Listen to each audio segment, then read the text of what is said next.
तुझ्या मुखातनं पडणारा अर्थ ज्ञानेश्वरीचा योग्यच पडेल आणि तुला त्या ज्ञानेश्वरीचा योग्य अर्थ कळेल, असं मौली ज्ञानोबा यांनी त्यांना दृष्टांत दिला, साक्षात्कार दिला. आणि तेव्हापासूनची अशी परंपरा आहे की ज्ञानेश्वरी म्हटलं की साखरे महाराज आणि साखरे महाराज म्हटलं की ज्ञानेश्वरी. पुण्याहून सासवडला जाताना सुलट ज्ञानेश्वरी म्हणायचे आणि सासवडून पुण्याला येताना उलट ज्ञानेश्वरी म्हणायचे. शनिवारवाडा जेव्हा 5 लाख रुपयात 7 मजले, आता एकच मजला आहे शनिवारवाड्याचा, तर 7 मजली शनिवारवाडा 5 लाख रुपयात बांधला होता. त्यावेळेस त्यांच्याकडे 21 लाख रुपये होते. इंग्रजी शिकला तर हे तत्वज्ञान सगळं इंग्रजीमध्ये सांगाल आणि आम्हाला एक इंग्रजी येणारा संन्यासी मिळेल, असं लोकमान्य टिळक स्वामीजींना म्हणाले. मग आपण असं करू म्हटले, तुम्हाला तत्वज्ञानही येतं, तुम्हाला इंग्रजी येतं, तुम्हाला 2 मिनिटात मी दीक्षा देऊन टाकतो संन्यासाची, तुम्ही संन्यासी व्हा. मग गुरुजी शिकवायचे, आम्ही पळून जायचो, पुन्हा ते आम्हाला पकडायला यायचे, पुन्हा ते बसवायचे.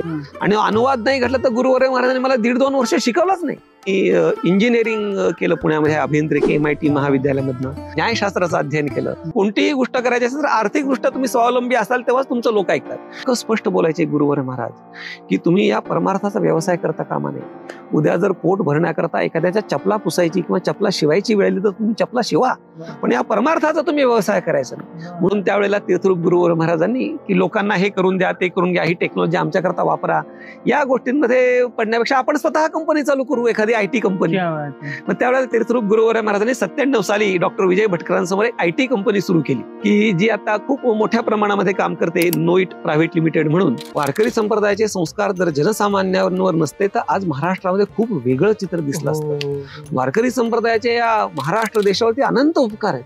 आणि आता हे जे तुम्ही प्रयत्न करताय हा समाज माध्यमाचा फार मोठा प्लॅटफॉर्म आहे की ज्या माध्यमातून तुम्ही समाजापर्यंत या चांगल्या गोष्टी पोहोचवू शकता.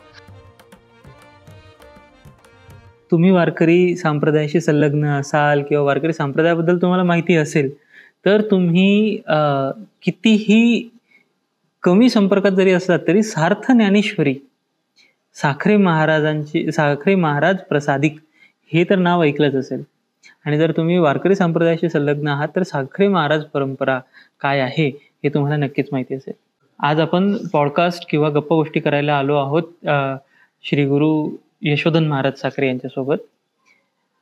तर या उद्देश तर आमचा पॉडकास्ट होता, परंतु त्यांच्याशी बोलताना ही जी परंपरा आहे या परंपरेचं वैभव आणि ह्या परंपरेचा वास्टनेस, जे भव्यता आहे हे ऐकून मी शॉक झालो. आणि म्हणून मला अजून जाणून घेण्याची इच्छा झाली. म्हणून आम्ही यशोधन महाराजांना प्रार्थना केली की तुम्ही यांचा ही जी परंपरा आहे, हे जे नाव आहे, याच्या मागचा इतिहास आणि सुरुवात कुठून झाली वगैरे हे जाणून घेण्याचा प्रयत्न केला. तर ह्या व्हिडिओमधनं तुम्हाला साखरे महाराज यांच्या परंपरेबद्दल आणि हिस्ट्री, त्याच्यासोबतच त्यातल्या विलक्षण आणि गोड गोष्टी, साधुतेच्या गोष्टी. महाराज मस्करी नाहीये, एक साम्राज्य दुसऱ्या पिढीत जाता जाता इतकी उलथापालत होते. मोठ्या मोठ्या संतांच्या घरात सुद्धा एका पिढीतनं दुसऱ्या पिढीत जाताना त्या गोष्टीतनं किती चाळण लागते. मात्र ही परंपरा जवळपास 350 वर्षांपासून अव्याहत आहे त्या पद्धतीने किंवा त्यापेक्षा अजून इव्हॉल्व्ह होत होत आज वारकरी संप्रदायाला समृद्ध करत आहे. आय होप, आशा आहे तुम्ही शेवटपर्यंत बघाल, म्हणजे तुम्हालाही यातलं मर्म आणि गोडवा आणि वारकरी संप्रदायाचा अभिमान वाटल्याशिवाय राहणार नाही. आणि जर तुम्ही नवखे आहात, राजा हो, गंमत नाही वारकरी संप्रदाय, एकदा ऐका, ही परंपरा ऐका, मग तुम्हाला कळेल वारकरी संप्रदाय काय आहे. तर आपण पुण्यात राहतात ती लोक किंवा आमच्यासारखे विद्यार्थी, यांच्याकरता अध्यात्म किंवा स्पिरिच्युअलिटी हे 2 गोष्टींमध्ये डिवाइड होतं. एक कमर्शियल, ज्याच्यामध्ये आपण बघतो की मोठे मोठे संप्रदाय किंवा संप्रदाय नाही म्हणता येणार, पण मोठ्या मोठ्या प्लॅटफॉर्म्सवर त्यांचे फाउंडेशन्स वगैरे असतात, ते एक बघतात. मग त्यांना कधी कधी त्या गोष्टी लॉजिकल वाटतात, पण त्याच्यामधलं कमर्शियलायझेशन पण दिसून येतं. आणि दुसरं जर म्हटलं की साधू वगैरे, तर त्यांना त्यात आता असं वृंदावन वगैरे किंवा काशी ह्याच गोष्टी माहिती आहेत, इव्हन पुण्यात राहून पण माझ्या भाग्याने आपल्याला आळंदी बघायला मिळाली. आणि आळंदीतल्या अशा काही परंपरा आहेत, थोर परंपरा, की आता तुम्ही काल सांगितल्याप्रमाणे 300 वर्ष आपण जुना ट्रॅक त्याचा जातो. आणि त्या 300 वर्षांपासून म्हणजे इव्हन आपण बघायला गेलो तर कुठल्याही परंपरेमध्ये, म्हणजे राजकीय असो की काही असो, हस्तांतर ज्यावेळेस होतं परंपरेचं, पण ते अव्याहतपणे इतक्या लांब चालवणे, हे पण त्या परंपरेचं श्रेष्ठत्व आपण मानू शकतो. म्हणून हा आपला सगळा प्रपंच म्हणून मी तुम्हाला प्रार्थना करतो, विनंती, की आम्हा सगळ्यांना तुम्ही गोष्टीच्या स्वरूपात निवांतपणे, नेमकं साखरे महाराज जे आम्ही ऐकतो आळंदीत असताना सुद्धा एक रिस्पेक्ट आहे, एक असं एक रुतबा म्हणतो आपण किंवा एक ऑरा आहे की हे संस्थान आहे आणि ही परंपरा आहे. जसं वारकरी म्हणजे ज्ञानेश्वरी पण बघताना जोग महाराज आणि साखरे महाराज अशा 2 प्रती आपल्याला मिळतात. मग आहे काय नेमकं हे सुरू कुठनं झालं किंवा याचं मूळ पुरुष वगैरे? आता संप्रदाय या शब्दाचा पहिल्यांदा आपण अर्थ बघू. तर संप्रदाय म्हणजे काय, तर त्याची व्याख्या सांगताना असं सांगतात, सम्यक अविच्छिन्न परंपरेने जे दिलं जातं त्याचं नाव आहे संप्रदाय.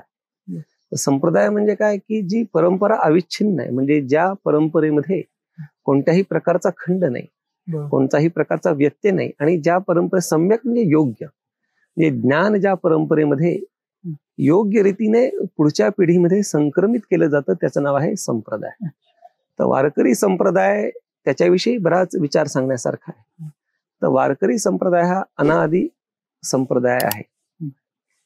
अजून त्याचं स्वरूप सांगायचं झालं तर वैदिक सनातन संप्रदायाचं पूर्णतः विकसित स्वरूप जर कोणतं असेल तर ते हे वारकरी संप्रदाय वैदिक सनातन संप्रदायाचं पूर्णतः विकसित झालेलं स्वरूप आहे. मोठं स्टेटमेंट. हा, म्हणजे मूळ सनातन वैदिक संप्रदाय हा मूळ संप्रदाय, बरोबर. पण सामान्यांपर्यंत पोहोचण्याकरता, त्याचं पूर्ण विकसन होण्याकरता जो संप्रदाय आला तो आहे वारकरी संप्रदाय. आणि हा वारकरी संप्रदाय अनादी स्वरूपाचा आहे. किंबहुना असं म्हटलं जातं की ज्ञानदेवे रचिला पाया, उभारिले देवालया. मग त्याच्यामध्ये लोकांना असं वाटतं की मौली ज्ञानोबा यांनी या वारकरी संप्रदायाची स्थापना केली, असं लोकांना वाटतं, सामान्यतः आम्हाला वाटतं. म्हणजे मौलींनी हा संप्रदाय स्थापन केला, पण मौलींच्या पूर्वीही हा वारकरी संप्रदाय अस्तित्वात आहे. मौली ज्ञानोबा यांचे आजोबा किंवा शांती ब्रह्मनाथ महाराजांचे आजोबा भानुदास महाराज, तिथपासून ह्याची आपल्याला इतिहास दिसून येतो, किंवा भक्त पुंडलिका त्यांच्याही आधीच आहे. मग असा हा जो वारकरी संप्रदाय आहे, या वारकरी संप्रदायामध्ये ज्ञानेश्वरीची उपासना करणारा हा साखरे महाराजांचा संप्रदाय आहे. तर त्याचं थोडक्यात स्वरूप सांगायचं म्हटलं तर एक श्लोक आहे, वंदे सांबाधिनाथम विकसित हृदित छात्र मत्स्येंद्रनाथम गोरक्षम तस्य शिष्यम गहिनमपचितम श्री निवृत्तीं ततोस्य ज्ञानेशंचाच्युताख्यम यति मुकुटमणिम रामचंद्रम हरिंच तस्मात् सद्वन्य नारायणमथव्युतम नायकं तत्तनुजम भूय श्री नीलकंठम. अशी पूर्णतः परंपरा सांगितलेली आहे. तर ही परंपरा आदिनाथापासून आलेली आहे. तर आदिनाथापासून मौलींपर्यंतची परंपरा मी पुन्हा उद्धृत करत नाही, कारण की ती वारकरी संप्रदायामध्ये सगळ्यांना ज्ञात आहे. गहिनीनाथ, निवृत्तीनाथ, मौली ज्ञानोबा अशी ही परंपरा आदिनाथापासून मौली ज्ञानोबा यांपर्यंत आली. मौली ज्ञानोबा यांच्या अवतरणाला या वर्षी आता 750 वर्ष पूर्ण झालेले आहेत. तर मौली ज्ञानोबा यांचा अवतार हा 750 वर्षापूर्वी झालेला आहे. आणि मौली ज्ञानोबा यांची जी भाषा आहे ती भाषा 750 वर्ष पुरातन अशा स्वरूपाची भाषा आहे. आणि मग त्याच्यानंतर ही साखरे महाराजांची जी परंपरा आहे ती परंपरा तिथून पुढे सुरू होते. तर अच्युत महाराज केसकर हे एक महापुरुष होऊन गेले की जे ज्ञानेश्वरीचे थोर अभ्यासक होते, संत वाङ्मयाचे थोर अभ्यासक होते. आणि त्यांचं कीर्तन पुण्यामध्ये पासोड्या मारुती म्हणून आहे. पासोड्या विठोबाच्या पुढे गेले की पासोड्या मारुती आहे. तर पासोड्या मारुतीच्या मंदिरामध्ये त्यांचं कीर्तन सुरू होतं. आणि कीर्तन सुरू असताना तिथून घोड्यावरून रामचंद्रपंत अमात्य, रामचंद्रपंत जोशी असं त्यांचं नाव, तर ते घोड्यावरून चालले होते. तर हे जे रामचंद्रपंत होते हे रामचंद्रपंत पेशव्यांचे कारभारी होते. कारभारी म्हणजे ज्याला आपण अमात्य असं त्या भाषेमध्ये पूर्वीच्या म्हटलं जातं. त्यांचे सगळी पैशाची व्यवस्था वगैरे किंवा त्यांचे फायनान्स करणं वगैरे अशा प्रकारची गोष्टी ते करायचे. आणि अत्यंत श्रीमंत, खूप संपन्न. आणि घोड्यावरून चालले होते. आणि घोड्यावरून चालता चालता घोड्यावरून सुद्धा ते उतरले नाहीत, घोड्यावरच बसले. आणि कानावर पडले शब्द त्यांच्या, घोड्यावर बसल्या बसल्यावर का, म्हणजे कीर्तनाला गेले, प्रवचनाला गेले अशातला भाग नाही.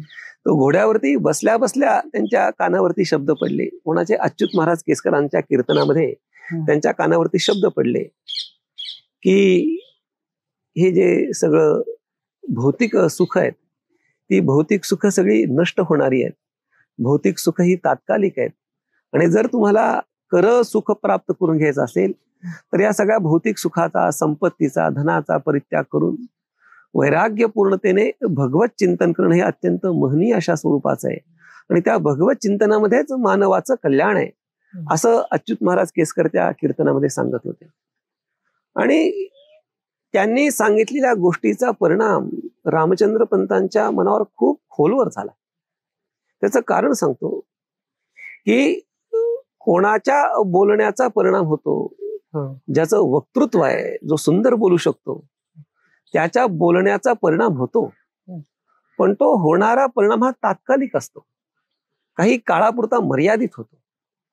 पूर्ण जीवनामध्ये जर बदल व्हायचा असेल, पूर्ण जीवनाचं जर उन्नयन व्हायचं असेल, तर जीवनाच्या उन्नयनाकरता कोणाच्या शब्दाचा परिणाम होतो?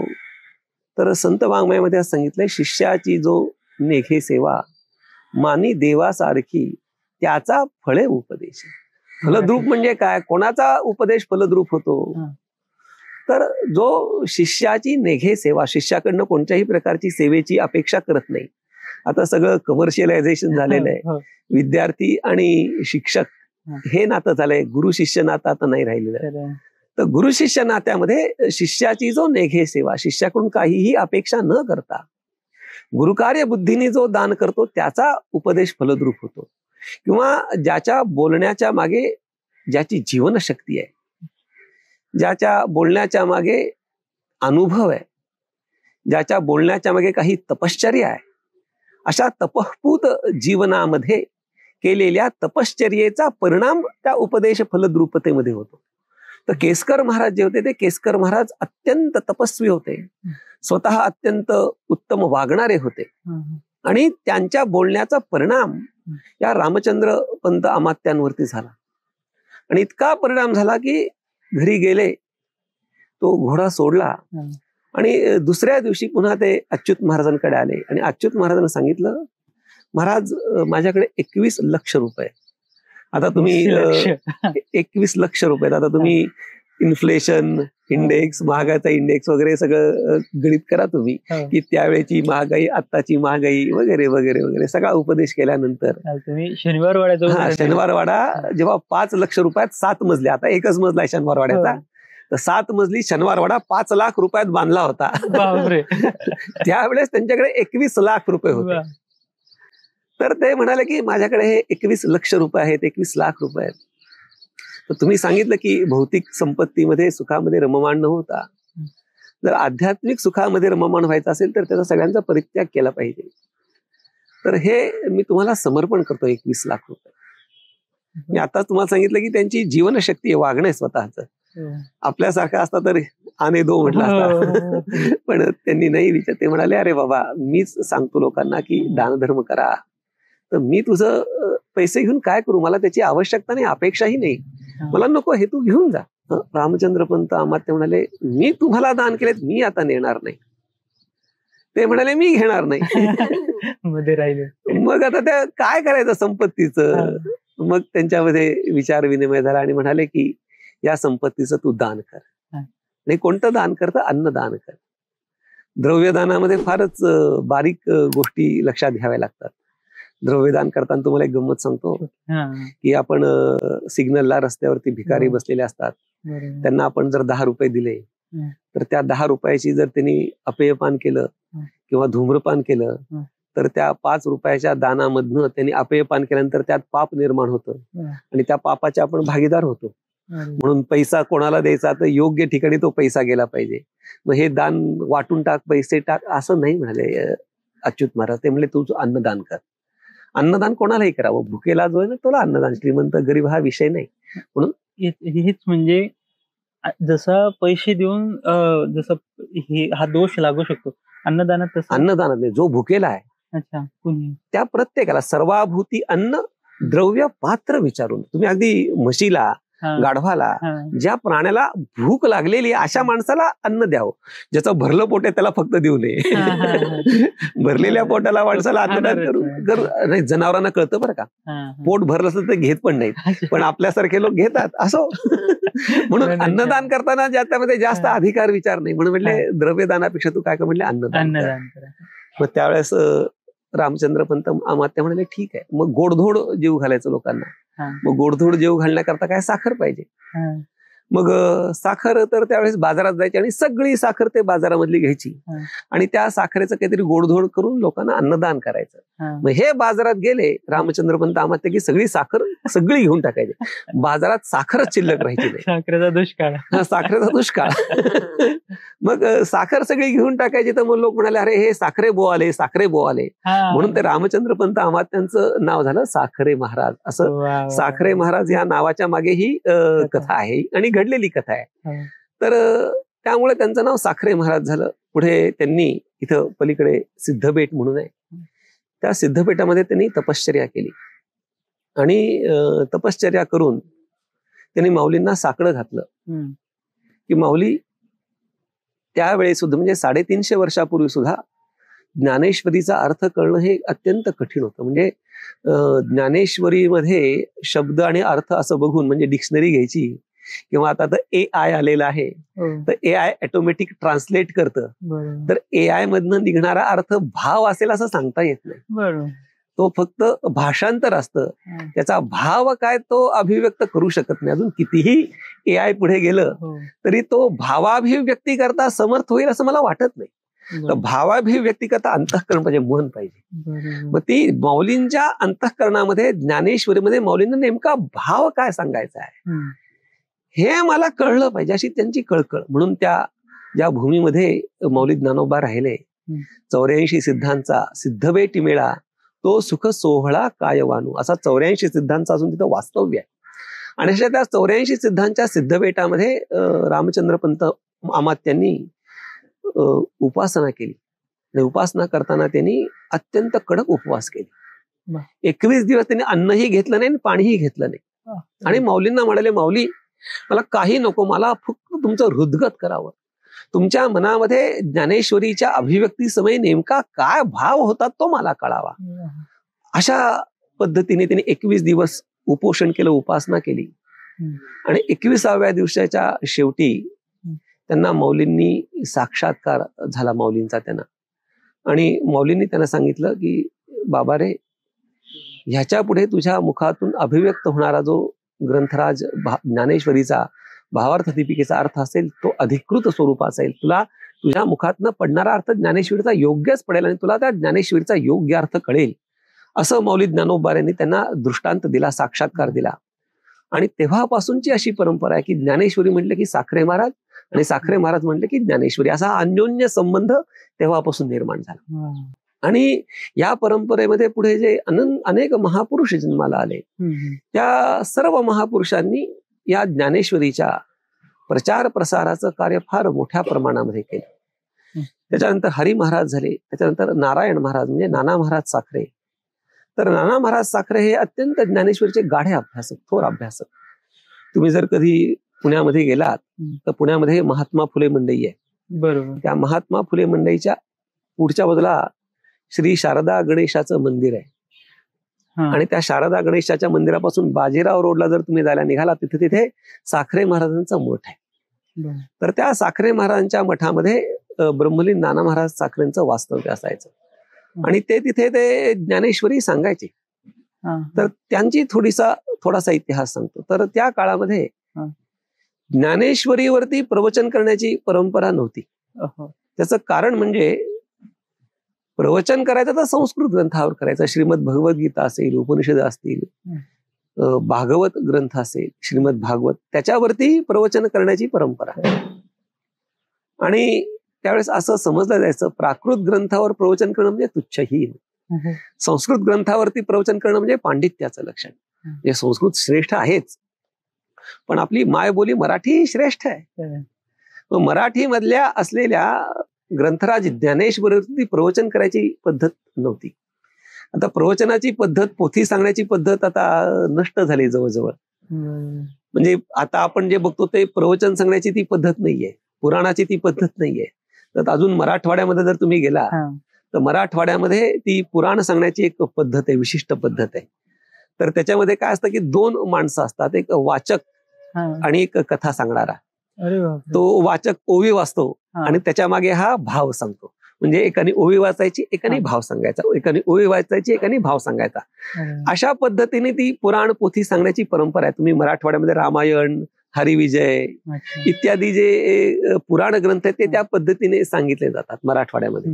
तर तशी परंपरा ज्ञानेश्वरीची पोथी सांगण्याची नाना महाराजांनी सुरू केली त्या काळी.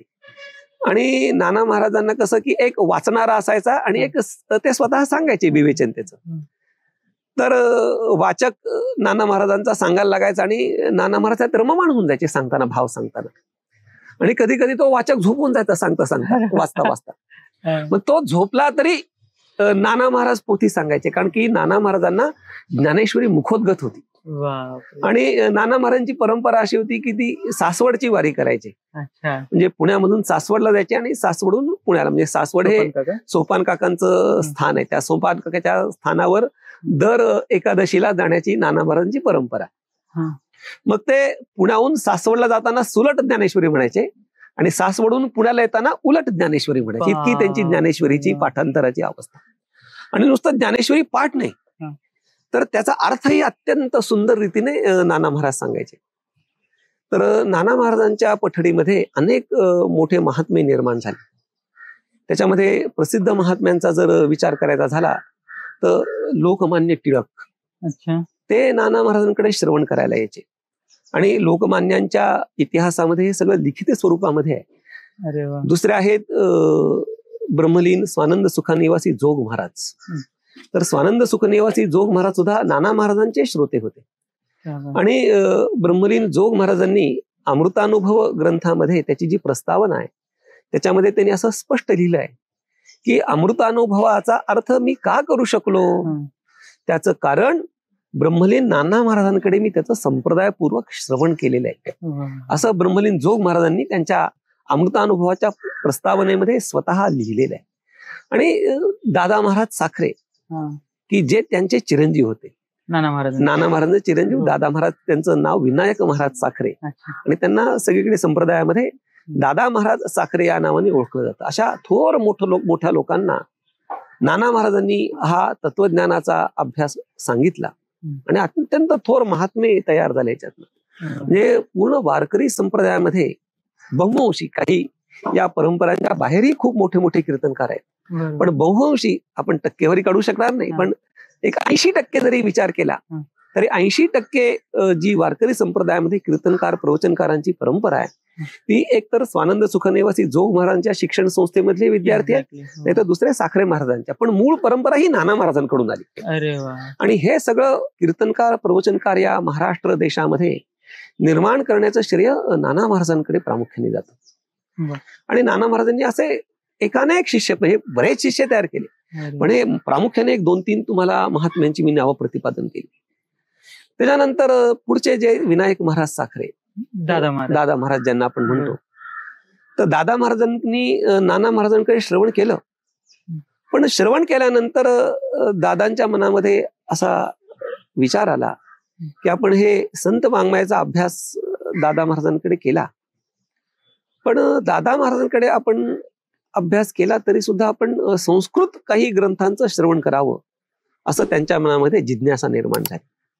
आणि दादा महाराज हे मोठे वकील होते, म्हणजे त्यांचं आध्यात्मिक शिक्षणही खूप चांगलं होतं आणि ते स्वतः वकिली होते. जसं हे साखरे महाराजांचं घराणं वारकरी संप्रदायामध्ये कीर्तनकार प्रवचनकार निर्माण करणारं घराणं आहे, त्याप्रमाणे वकिलांची महाराष्ट्रामधली जी परंपरा आहे ती दादा महाराजांच्या पासनं, म्हणजे दादा महाराजांच्या बहिणीचा मुलगा, त्यांचं नाव आहे नानासाहेब घारपुरे, आणि पुण्यामध्ये ILS लॉ कॉलेज आहे, त्या ILS लॉ कॉलेजची स्थापना नानासाहेब घारपुरेंनी केली. म्हणजे महाराष्ट्रामधले अत्यंत प्रथित यश वकील ते दादा महाराजांचे भाचे. तर असं खूप प्रकांड पंडित या घराण्यामधले, बुद्धिमान अत्यंत. आणि दादा महाराजांच्या मनामध्ये असं आलं की आपण काही संस्कृतचा अभ्यास करावा, असं दादा महाराजांच्या अंतःकरणामध्ये आलं. मग त्यांनी आपल्या पितृचरणांची परवानगी घेतली की मला काशीला जावं असं वाटतंय. दादा म्हणले जा, काही हरकत नाही. मग काशीला गेल्यानंतर शिकायचं कोणाला, की जो माणूस पूर्ण तयार आहे, जे कीर्तन प्रवचन इथे करणार आहे, म्हणजे आता नवशिक्या नाहीये, संत वाङ्मयाचा परिपूर्ण ज्याचा अभ्यास झालाय, जो स्वतः वकील आहे, अशा माणसाला तिथे शिकण्याकरता गेले. कोणाकडे शिकायचं, कोणाकडे शिकायचं, बराच शोध घेतला. तर त्यावेळेला दादा महाराजांची गाठ लक्ष्मण शास्त्री द्रविड, जे काशीचे मोठे विद्वान, त्यांच्याशी झाली. कशी झाली त्याची ही कथा आहे. तर लक्ष्मण शास्त्री द्रविड महामहोपाध्याय फार मोठे विद्वान, किंबहुना आता सुद्धा ती परंपरा फार मोठ्या प्रमाणामध्ये चालू आहे. आत्ताचे त्याचे जे मुख्य आहेत, ते आमचे माझे गुरु आहेत, ते त्यांच्याकडे मी न्यायशास्त्राचं काय अध्ययन केलं तर गणेश्वर शास्त्री द्रविड पूज्य, तर त्यांची ही परंपरा. तर त्या लक्ष्मण शास्त्रींच्या सांगवेद विद्यालयामध्ये वारकरी भजन चाललं होतं. बापरे, काशीमध्ये त्या काळात. बरं, तिथं कसं त्यांना आवडायचं. अच्छा, ते आहेत द्रविड म्हणजे तामिळनाडूचे, बरोबर, राहतात काशीमध्ये, पण काशीत राहून सुद्धा त्यांना वारकरी भजन आवडायचं. अरे गंमत काहीतरी त्याच्यामध्ये, म्हणजे अलौकिकता आहे, प्रेमच आहे ना, प्रेमच. मग ते भजन ऐकलं तर दादा महाराज त्यांच्या घरी गेले आणि दादा महाराजांनी त्यांचा स्नेह खूप निर्माण झाला. मग कोणाकडे शिकायचं, कोणाकडे शिकायचं, तर तिथे काशीमध्ये एक दक्षिणामूर्ती म्हणून दंडी स्वामी होते, अत्यंत तेजपुंज वैराग्य संपन्न म्हणा, आणि ते कोणाला शिकवायचेच नाहीत, आपल्या आनंदामध्ये महिमेमध्ये असायचे. आणि दादा महाराजांनी जेव्हा त्यांना पाहिलं तर दादा महाराज म्हणाले, शिकायचं तर यांच्याकडेच, दुसऱ्याकडे शिकायचं नाही. मग त्यांच्याकडे जाऊन रोज दादा बसायचे, पण महिमेमध्ये राहणारा महात्मा दादांकडे बघायचं पण नाही. 4 महिने झाले, 6 महिने झाले, दादांकडे त्यांनी बघितलं पण नाही. का आला, कशाला आला, काय विचारलं सुद्धा नाही. दादांनी पिच्छा सोडला नाही, जायचंच. पण एकदा काय झालं की दादा महाराज त्यांच्याकडे गेले असताना स्वामी खूप दुःखी होते, खूप असं विव्हळ झाले होते, रडत होते स्वामी महाराज दक्षिणामूर्ती. दादांनी न राहून विचारलं की स्वामी महाराज काय झालं, कशामुळे आपण दुःखी आहात. ते म्हणाले, माझा एक परशुराम नावाचा शिष्य आहे, आणि त्या परशुरामाला काही कारण नसताना पोलीस घेऊन गेले. काय करावं, काय करावं या विवंचनेमध्ये मी. दादा महाराज वकील होते, 2 मिनिटात म्हणले, काय चिंता करता, मी आहे म्हणले, चला. ब्रिटिश काळ ना, ब्रिटिश काळामध्ये. दादा महाराज वकील, दादा गेले तिथं, सगळं आर्ग्युमेंट केलं, पोलीसला सांगितलं, 2 मिनिटात त्या परशुरामाला घेऊन आले. 2 मिनिटात काय जेवढा वेळ लागला, लगेच घेऊन आले दादा महाराज. दक्षिणामूर्ती स्वामी प्रसन्न झाले, म्हणले, तुला काय पाहिजे ते मी तुला द्यायला तयार आहे. त्यांना ते प्रेमाने म्हणायचे महाराष्ट्र, महाराष्ट्र. दादांना म्हणजे महाराष्ट्र, म्हणजे ते मराठा आपल्या महाराष्ट्र देशात आल्यामुळे दादांना ते महाराष्ट्र म्हणायचे. काय म्हणतो महाराष्ट्र, तुला जे पाहिजे ते, आता ह्याच्या पुढचं आयुष्य तुला, ह्याच्या पुढे मी तुला सगळं काही शिकवतो. दोन्ही गोष्टी, एका गुरुचं शिष्यावर किती प्रेम, त्याच्यासाठी सगळं द्यायला तयार, सगळं, आणि विद्येचा किती सदुपयोग एका गुरु प्राप्ती करता करून, किती त्यांनी म्हणजे पाठी लागणं सोडलं नाही. आणि तो क्षण म्हणजे भाग्याचा उदय दादांच्या. दादा हे अवतारीच होते, पण लौकिक दृष्ट्या भाग्याचा उदय. आणि दक्षिणामूर्ती स्वामींनी परिपूर्ण प्राकृत संस्कृत प्रस्थाने दादांना परिपूर्ण शिकवली, आणि दादांनी खूप त्याचं अध्ययन केलं त्या संस्कृत प्रस्थानोत्तरीचं. त्यावेळेला एक गंमत झाली की दादांची, आपल्याला सांगितलं मी अगोदर की लोकमान्य टिळक आणि दादा मित्र. बरोबर.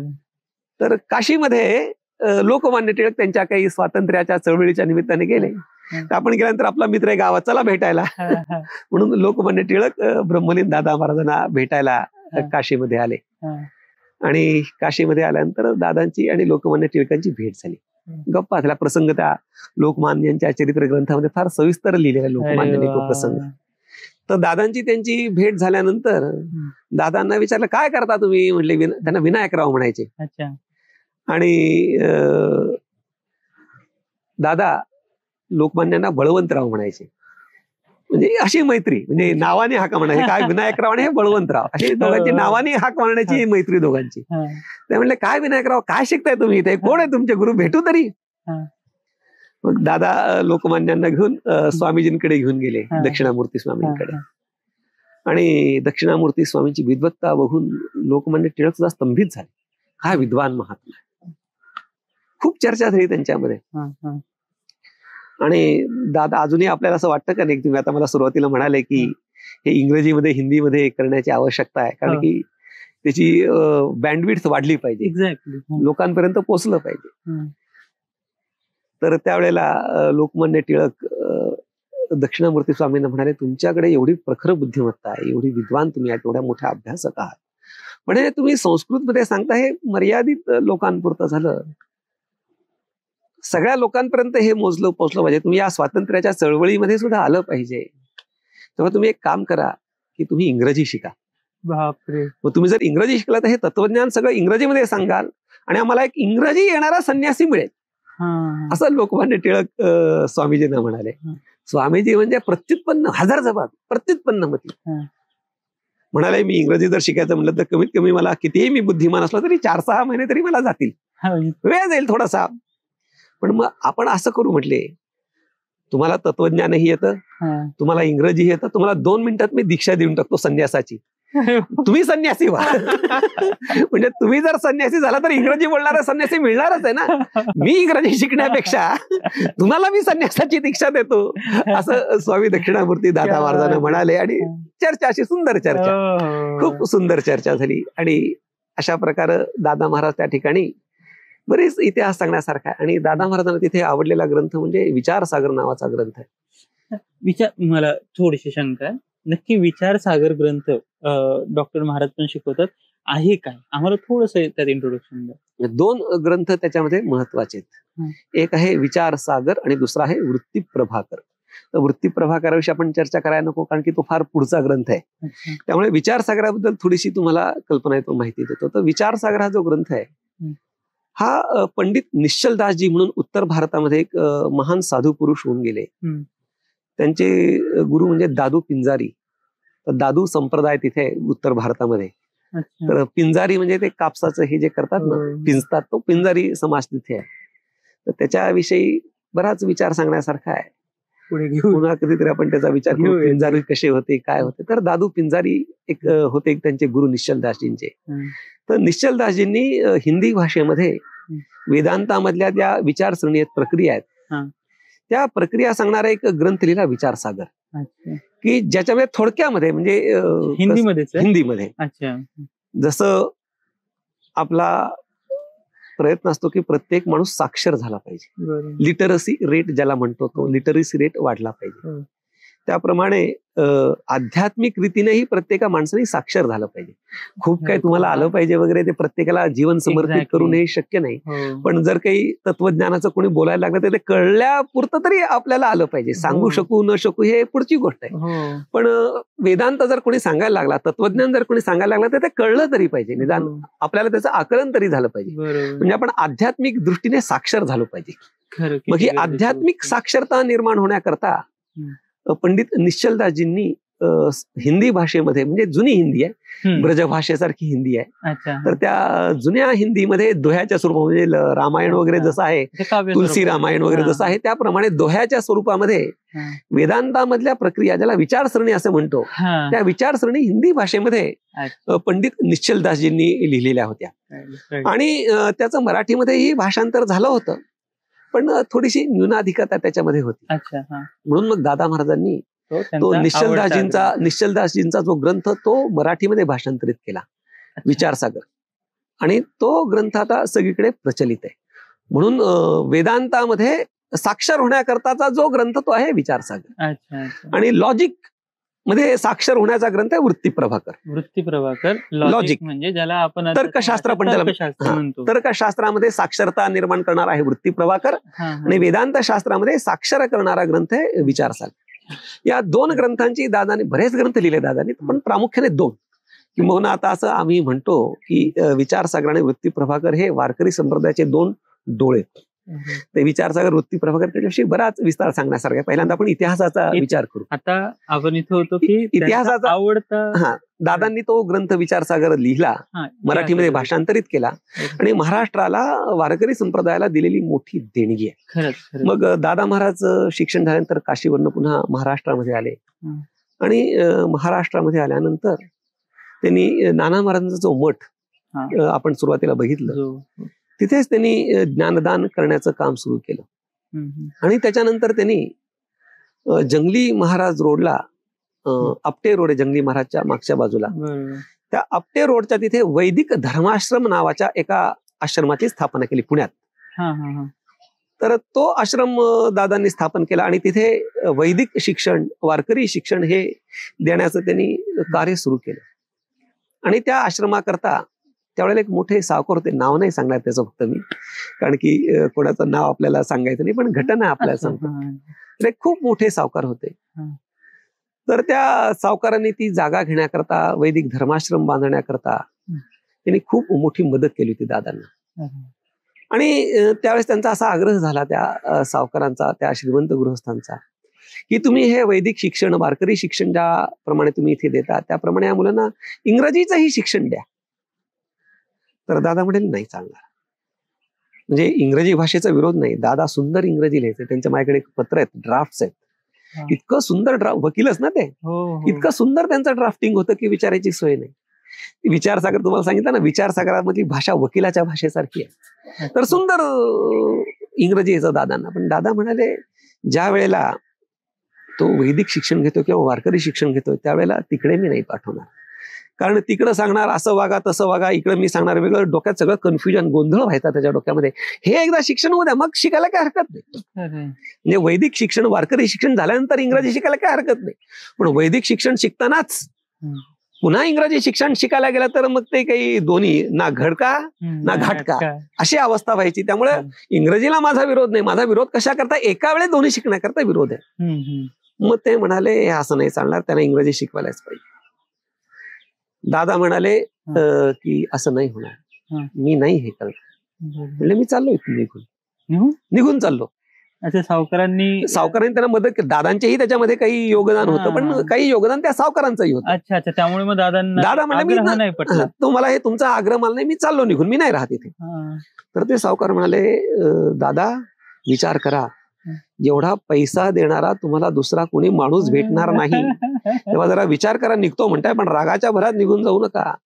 दादा त्याला म्हणाले मला पैसे देणारा मिळेल का नाही मिळेल हा प्रश्न दुसरा आहे, पण तुझ्या पैशावर लाथ मारून जाणारा गुरु तुला भेटणार नाही. असं ही गरीब मोमेंट आहे. मग दादा तिथनं निघाले आणि निघून मग तळेगावला काही दिवसांनी आले. तळेगावला आल्यानंतर दादा तळेगावमध्ये राहिले, विठ्ठल मंदिर आहे तिथे तळेगावला. आणि नंतर त्यांनी या साधक आश्रमाची स्थापना केली इथे आश्रमात आळंदीला. आता आपण जिथं बसलोय त्या आश्रमाची स्थापना दादा महाराजांजवळ 125 वर्षापूर्वी या आश्रमाची दादा महाराजांनी स्थापना केली. तेव्हाची वास्तू आहे आणि अशी तेव्हाची वास्तू आहे की थोड्याफार आम्ही म्हणजे काय रिनोव्हेट केलाय, पण त्याचा मूळ साचा आम्ही बदलू दिला नाही. मूळ साचा जशाचा तसा ठेवून त्याचं ज्याला काय म्हणतात पुनरुज्जीवन, पुनर्निर्माण केले. नवीन नाही बांधला, पण जे काही जुनं झालं होतं ते कमी जास्त करून केलंय. मग हा दादा महाराजांनी साधक आश्रम त्यावेळेला स्थापन केला. आणि या साधक आश्रमामध्ये दादा महाराजांनी तेव्हापासून ज्ञानदानाचं कार्य सुरू केलं. आणि ज्ञानदानाचं कार्य सुरू करत असताना दादा महाराजांनी या आश्रमामध्ये अशी निर्माण केली योग्यता की ज्याला पूर्णपणे आत्मनिर्भर, कोणाचाही 1 रुपया दादा महाराजांनी देणगी घेतली नाही. आणि आतापर्यंत आमची अशीच परंपरा आहे की आश्रमाकरता आम्ही कोणाचीही रुपया देणगी घेत नाही. आश्रम हा आत्मनिर्भर असला पाहिजे या दृष्टीने दादांनी काय केलं की आत्मनिर्भरता 2 प्रकारांनी दादा महाराजांनी केली. एक आत्मनिर्भरता केली, मोशी नावाचं गाव आहे इथे, त्या मोशी नावाच्या गावामधली काही घरं दाखवून दिली की या घरामध्ये तुम्ही माधुकरी मागायची आणि माधुकरी मागून तुम्ही अध्ययन करायचं. म्हणजे आळंदीमध्ये ती परंपरा फार जुनी आहे. हा काळ जोग महाराजांशी समकालीन होता की त्याच्या आधी? जोग महाराजांच्या समकालीन. म्हणजे दादा महाराज आणि जोग महाराज हे सहाध्यायी होते. तोच साधारणपणे 5-25 वर्ष 10 वर्ष मागे, म्हणजे वयस्कर जवळजवळ समान. आता मला त्यांची दोघांची वयाची कल्पना नाही एवढी परफेक्ट सांगते, बघायला लागेल. परंपरा जी माधुकरीची आपण आता बघतो तिथे म्हणजे तिथेही माधुकरीच मागितली जायची जोग महाराजांच्या संस्थेमध्ये, आणि इथेही माधुकरीच मागितली जाते. जोग महाराजांच्याकडे अजूनही माधुकरी काही प्रमाणामध्ये मागितली जाते. मुख्य काय की माधुकरीचं अन्न हे पवित्र आहे, अत्यंत पवित्र. मेस मध्ये जाऊन जेवणारे आता कीर्तनकार आहेत. मेस लावतो ना आम्ही शिकतो ते, त्याच्यामध्ये काही गंमत नाही, त्याच्यात काही जी गंमत म्हणजे पवित्रता ती डेप्थ नाहीये. ती मोशी नावाचं आम्हाला गाव दाखवून दिलं. हा. त्यांच्या 4 पिढ्या झाल्या, आमच्या 4 पिढ्या झाल्या, अजून आमची माधुकरी चालू आहे. बापरे बाप. आणि ती मधुकरी मागत असताना फार बारकाव्याने, म्हणजे त्या मोशी गावामध्ये आता थोडस कालानुरूप थोडे बदल झालेत, पण त्या काळामध्ये माधुकरी मागणाऱ्या मुलाला माधुकरी देणं हा देवाला दाखवलेला नैवेद्य आहे असं ते समजायचे. आणि माधुकरी दिल्याशिवाय जेवायचे नाहीत लोक. ते बापरे. म्हणजे माधुकरी म्हणजे भीक नाहीये, माधुकरी म्हणजे ते अन्न त्या विद्यार्थ्याला ते द्यायचे आणि त्याच्या पाया पडायचे. आणि पाया पडून अशी काही घरं दाखवलेली होती, तिथनं माधुकरी मागून ती मुलं यायची आणि मुलं मग त्या अन्नावरती जगायची. म्हणजे ही एक आत्मनिर्भर, 4 पिढ्या त्यांच्या झाल्या, 4 पिढ्या आमच्या झाल्या, ही परंपरा अजून सुरू आहे. कदाचित ह्या निष्ठेचं कारण हे की डीएनए मध्ये किंवा संस्कारामध्ये बदल नाही होऊ दिला ह्या नियमांनी. ते का, तो फार सूक्ष्म विचार आहे. कधीतरी आपण विचार करू की अन्न का माधुकरीचं महत्वाचं आहे. आणि माधुकरीमध्ये एक थोडक्यात सांगू, जास्त विस्तार नाही करत. आपल्या ठिकाणी असलेला गर्व निवृत्ती करण्याचं साधन ही माधुकरी आहे. म्हणजे आपल्या ठिकाणचा ताठा अभिमान निवृत्त कशाने होतो, माधुकरीतनं त्या आपल्या ठिकाणचा अभिमान हा निवृत्त होतो. म्हणून ते मोशी नावाचं गाव दाखवून दिलं, तर तिथे आमच्या 4 पिढ्या माधुकरी मागतात आणि ते देतात. ही अशा प्रकारे जेवणाची व्यवस्था आमची दादांनी लावून दिली विद्यार्थ्यांची. आणि दुसरी व्यवस्था दादांनी इथे शेती, त्या शेतीमध्ये तुम्ही कष्ट करा आणि शेतीमध्ये कष्ट करून तुम्ही तुमचा उदरनिर्वाह करा, अशी दादांनी ती व्यवस्था लावून दिली. आणि ती व्यवस्था दादांनी लावून दिल्यानंतर इथेही खूप मोठे मोठे विद्यार्थी दादांनी निर्माण केले. त्याच्यामध्ये 2-5 विद्यार्थ्यांची नावं सांगण्यासारखी आहे. तर तुम्ही परवा आदरणीय डॉक्टर महाराजांची मुलाखत घेतली, तर डॉक्टर महाराजांचे जे गुरु आनंद आश्रम स्वामी ते दादा महाराज साखरेंचे विद्यार्थी. अच्छा. ते आनंद आश्रम स्वामी जे ते दादा महाराज साखरेंचे विद्यार्थी. अरे वा. आणि त्यांचीच परंपरा पुढे डॉक्टर महाराज आता त्यांच्याकडेच अध्ययन करून तेच ज्ञानदानाचं कार्य डॉक्टर महाराज करतायत. तर हे आनंद आश्रम स्वामींसारखे काही विद्यार्थी झाले. त्यांच्या अगोदरच्या ह्याच्यामध्ये रंगनाथ महाराज परभणीकर, ज्यांना आम्ही गुरुजी असं म्हणतो, ते फार मोठे विद्वान होऊन गेले या परंपरेमध्ये. तर रंगनाथ महाराज परभणीकरांनी या संप्रदायामध्ये हे तत्वज्ञान अगदी तळागाळामध्ये नेऊन पोहोचवण्याचं कार्य रंगनाथ महाराज परभणीकरांनी केलं. कुठलं तत्वज्ञान? आपलं वारकरी संप्रदायामधलं जे तत्वज्ञान, विचारसागर असेल, वृत्ती प्रभाकर असेल, संत वाङ्मय असेल, हे सर्व सिद्धांत तळागाळामध्ये नेऊन पोहोचवण्याचं कार्य रंगनाथ महाराज परभणीकरांनी केलं. मराठवाडा, विदर्भ फार मोठ्या प्रमाणामध्ये त्यांनी हे पोहोचवलं. आणि दादा महाराजांनी त्यांची जी वारकरी परंपरा आहे ती फार मुंबई पासून फार चंद्रपूर पर्यंत, त्याचा राजकीय शब्द आहे चांदा ते बांदा, असं प्रचार करण्याचं काम दादांनी केलं, बांद्यापर्यंत, चांद्यापासून. तर परवा एक घडलेली गोष्ट सांगतो की एक चंद्रपूर, आदिलाबाद, गडचिरोली त्या भागातही दादा महाराजांनी, म्हणजे आता तर आपल्याला तिथं पाऊल टाकणं कठीण आहे, म्हणून नक्षलवादी एरिया आहे तो, फार विशेष प्रश्न. म्हणजे नक्षलवाद्यांनी घेरलेला सगळा तो एरिया आहे, भाग येतो. पण तिकडे सुद्धा दादा महाराजांचे शिष्य त्या गडचिरोली, आदिलाबाद या भागात. परवाचे एक गृहस्थ आले अचानक, म्हणजे मलाही कल्पना नव्हती. परवाचे एक गृहस्थ आले आणि ते गृहस्थ मला म्हणाले की आम्ही दादा महाराजांचे शिष्य आहे. म्हणलं कुठले? म्हणले मी गडचिरोलीचा. म्हणजे कसं काय? म्हणले आमचे गुरु दादा महाराजांकडे शिकलेत. आणि तिकडे पर्यंत, म्हणजे पूर्ण महाराष्ट्रामध्ये, अगदी विदर्भ पार आदिलाबाद म्हणजे तेलंगणामध्ये पर्यंत दादा महाराजांनी या वारकरी संप्रदायाचा प्रचार प्रसार करण्याचं काम केलं. आणि ते गुरुजींनी पण मराठवाडा, विदर्भ या भागात खूप प्रचार प्रसाराचं या वारकरी संप्रदायामध्ये काम केलं. त्यांचे जे दुसरे शिष्य, तर दादा महाराजांचा अजून एक महत्वाचा कार्य, ज्याप्रमाणे त्यांनी विद्यार्थी तयार केले त्याप्रमाणे ज्ञानेश्वरी सार्थ करून प्रकाशित करणारे पहिले महापुरुष म्हणजे दादा महाराज साखरे. तर दादा महाराजांनी ही ज्ञानेश्वरी सार्थ अशी प्रकाशित केली पहिल्यांदा. आणि दादा महाराजांच्या नंतर दादा महाराजांचे शिष्य तात्या महाराज साखरे, त्यांचं नाव आहे डॉक्टर नीलकंठ मोडक. तर हे दादा महाराजांचे शिष्य, त्यांची धुरा मग तात्या महाराजांनी वाहिली. तात्या महाराजांचा पण फार मोठा विचार सांगण्यासारखा आहे. सांगतो. तर मोडक हे दादा महाराजांचे जावई. दादा महाराजांना एक कन्या होत्या, त्यांचं नाव येसुताई. आणि दादा महाराजांना एक मुलगाही होता. दादा महाराजांचा त्या मुलाच्या संबंधाने विषय निघाला तर तुम्हाला सांगतो आठवण.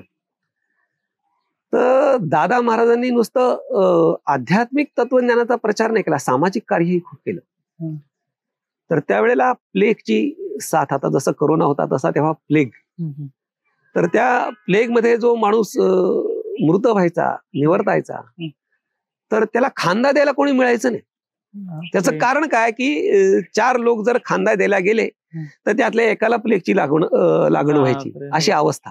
मग त्यावेळेस खांदे कोण देतं? लोकमान्यांनी आव्हान केलं, खांदे द्या, खांदे द्या. पण कोणी? दादा महाराज खांदे देण्याकरता गेले त्यावेळेला. म्हणजे आपल्या मृत्यूची कशाचीही तमा न बाळगता दादा महाराज त्या ठिकाणी प्लेगच्या रुग्णांना खांदा देण्याकरता कायम द्यायचे. तर काय झालं, ते प्लेगची साथ चालू होती. दादा एका गावाला प्रवचनाला गेले होते आणि प्रवचनाला गेल्यानंतर त्यावेळेस ही साधनं काही नव्हती, दळणवळणाची, ज्याला आपण कम्युनिकेशनची साधनं काही नव्हती, मोबाईल फोन वगैरे काही नाही. त्यावेळेस तार चालायची. आता ते तार पण बंद झाला, आता माहितीच नाही, बंद झाली तार. आता परवाच ऑथोराइज्डली तार हा प्रकार बंद केला पोस्टाने. अच्छा, आता एक 2-5 वर्षापूर्वी. अरे वा. तर त्यावेळेस हे कम्युनिकेशनचं दळणवळणाचं माध्यम म्हणजे तार. तर दादा प्रवचनाला बसले होते आणि प्रवचन चालू होतं. प्रवचन चालू असताना दादांना तार आली म्हणजे काहीतरी घडलं, विपरीत किंवा काहीतरी घडलं असं घाबरायचे. मग ती तार त्या लोकांनी आणून दिली दादांना, पटकन घाईघाईने आणून दिल्यानंतर प्रवचन चालू होतं. तार आणून दिली, दादाने ती उघडून पाहिली आणि उघडून पाहून ती मांडी खाली ठेवली. प्रवचन तसंच चालू पुढे.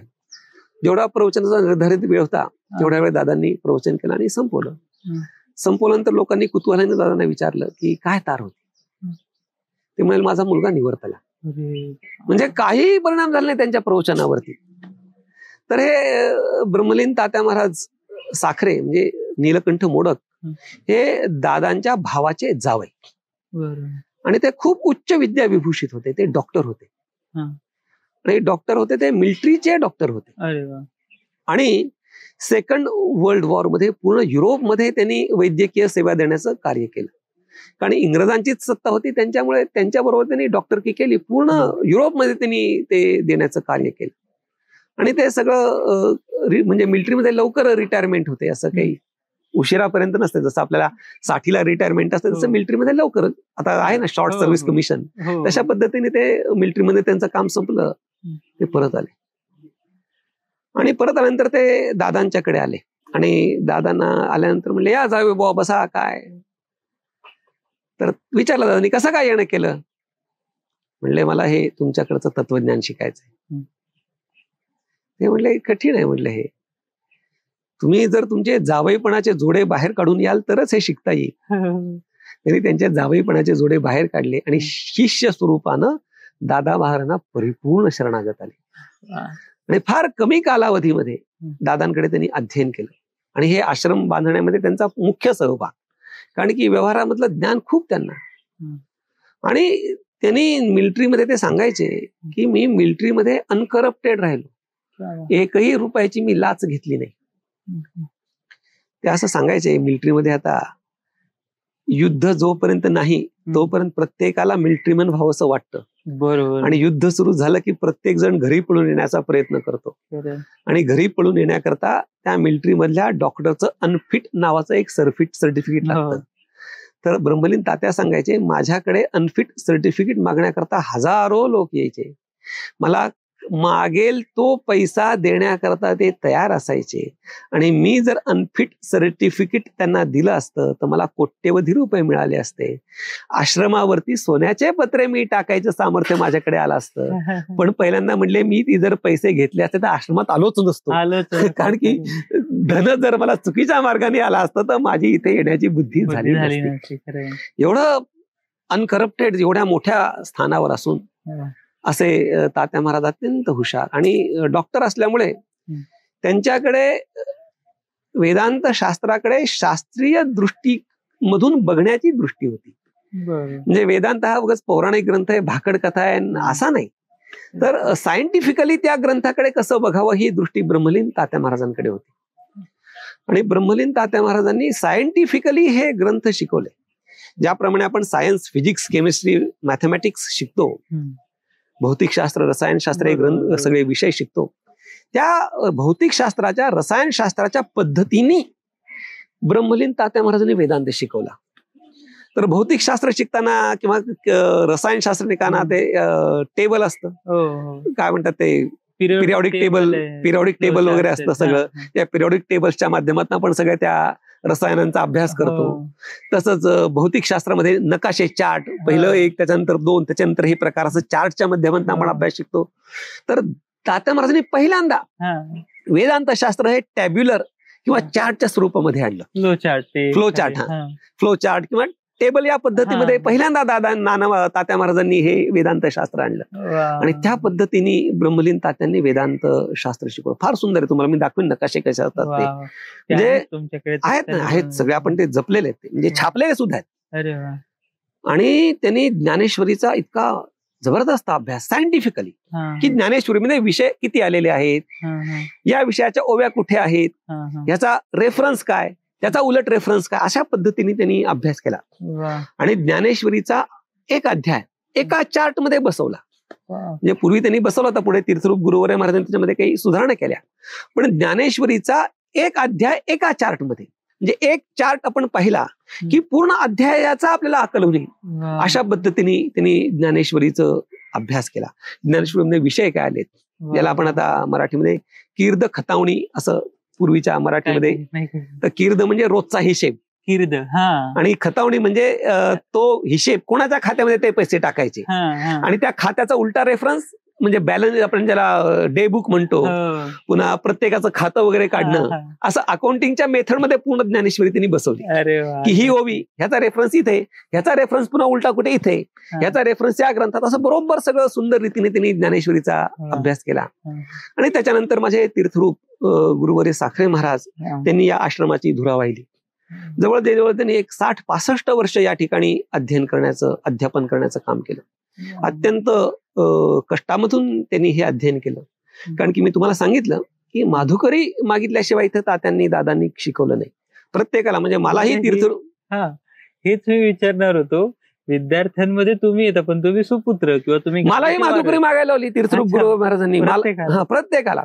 फक्त मी जन्मभर माधुकरी मागितली नाही, पण एक महिना 2 महिने दरवर्षी मला माधुकरीला जायला लागायचं. आणि मी माधुकरी मागायचो. म्हणजे एक आळंदीमधले श्रेष्ठ महापुरुष होऊन गेले नरसिंह सरस्वती स्वामी महाराज, त्यांच्या मठामध्ये मी भिक्षा मागायचो. आणि दुसरं माऊलीच्या मंदिरामध्ये ते अंगावर उपर्ण घेऊन, हातात मोती ताट सगळं घेऊन मी, माझे बंधू आहेत चिदंबरेश्वर साखरे, आम्ही सगळ्यांनी माधुकरी मागितली. आणि तीर्थरूप गुरुवर्य महाराजांनी पण माधुकरी मागितली. आणि इतक्या कठीण परिस्थितीमध्ये त्यांनी शिक्षण घेतलं की विचारायची सोय नाही. तर त्यांना त्यावेळेला फक्त 1.5 भाकरी माधुकरी मिळायची, 1.5 भाकरी. तर ते मोशिला न जाता चरोली म्हणून गाव आहे, त्या चरोली गावामध्ये तीर्थरूप गुरुवर्य महाराज माधुकरी मागायला द्यायचे. आणि माधुकरी फक्त 1.5 भाकरी, आणि त्या 1.5 भाकरीमध्ये पूर्ण दिवस घालवायचा. एक वेळ 2 म्हणजे दुपारी पुन्हा माधुकरी मागायची, त्या माधुकरीमध्ये पूर्ण दिवस घालवायचा. आणि पुन्हा नियम असा होता त्यावेळेला की ती माधुकरी, समजा भात भाजी बिजी सगळं असेल, ती माधुकरी आणायची. आणि आता इंद्रायणी सगळी अस्वच्छ झाली, तो एक वेगळा विषय आहे. त्यावेळेस इंद्रायणी फार सुंदर होती. म्हणजे मला असं वाटायचं आतापर्यंत माझी काय पूर्वपुण्य आहे की या पुण्यस्थलीला इंद्रायणी मातेच्या तीर्थाच्या काठावरती मला तिचं रोज दर्शन होतंय, तिच्या सान्निध्यामध्ये मला राहायला मिळतंय, हे मला फार भाग्याचं वाटायचं. अजूनही भाग्य आहे, ऐकायला येते. तेच किती प्रसन्न आल्हाद दैवत. आता पण सगळं लोकांनी तिचं प्रदूषित करून टाकलं. मी ऐकण्याबद्दल बोललं, दर्शनाचं तर पुण्य आहेच, पण ते पूर्वीच तुम्ही सांगत माधुकरी त्या इंद्रायणीच्या पाण्यात बुडवायची आणि तो लगदा खायचा. अरे बापरे, म्हणजे जिभेचे चोचले पुरवायचे नाहीत.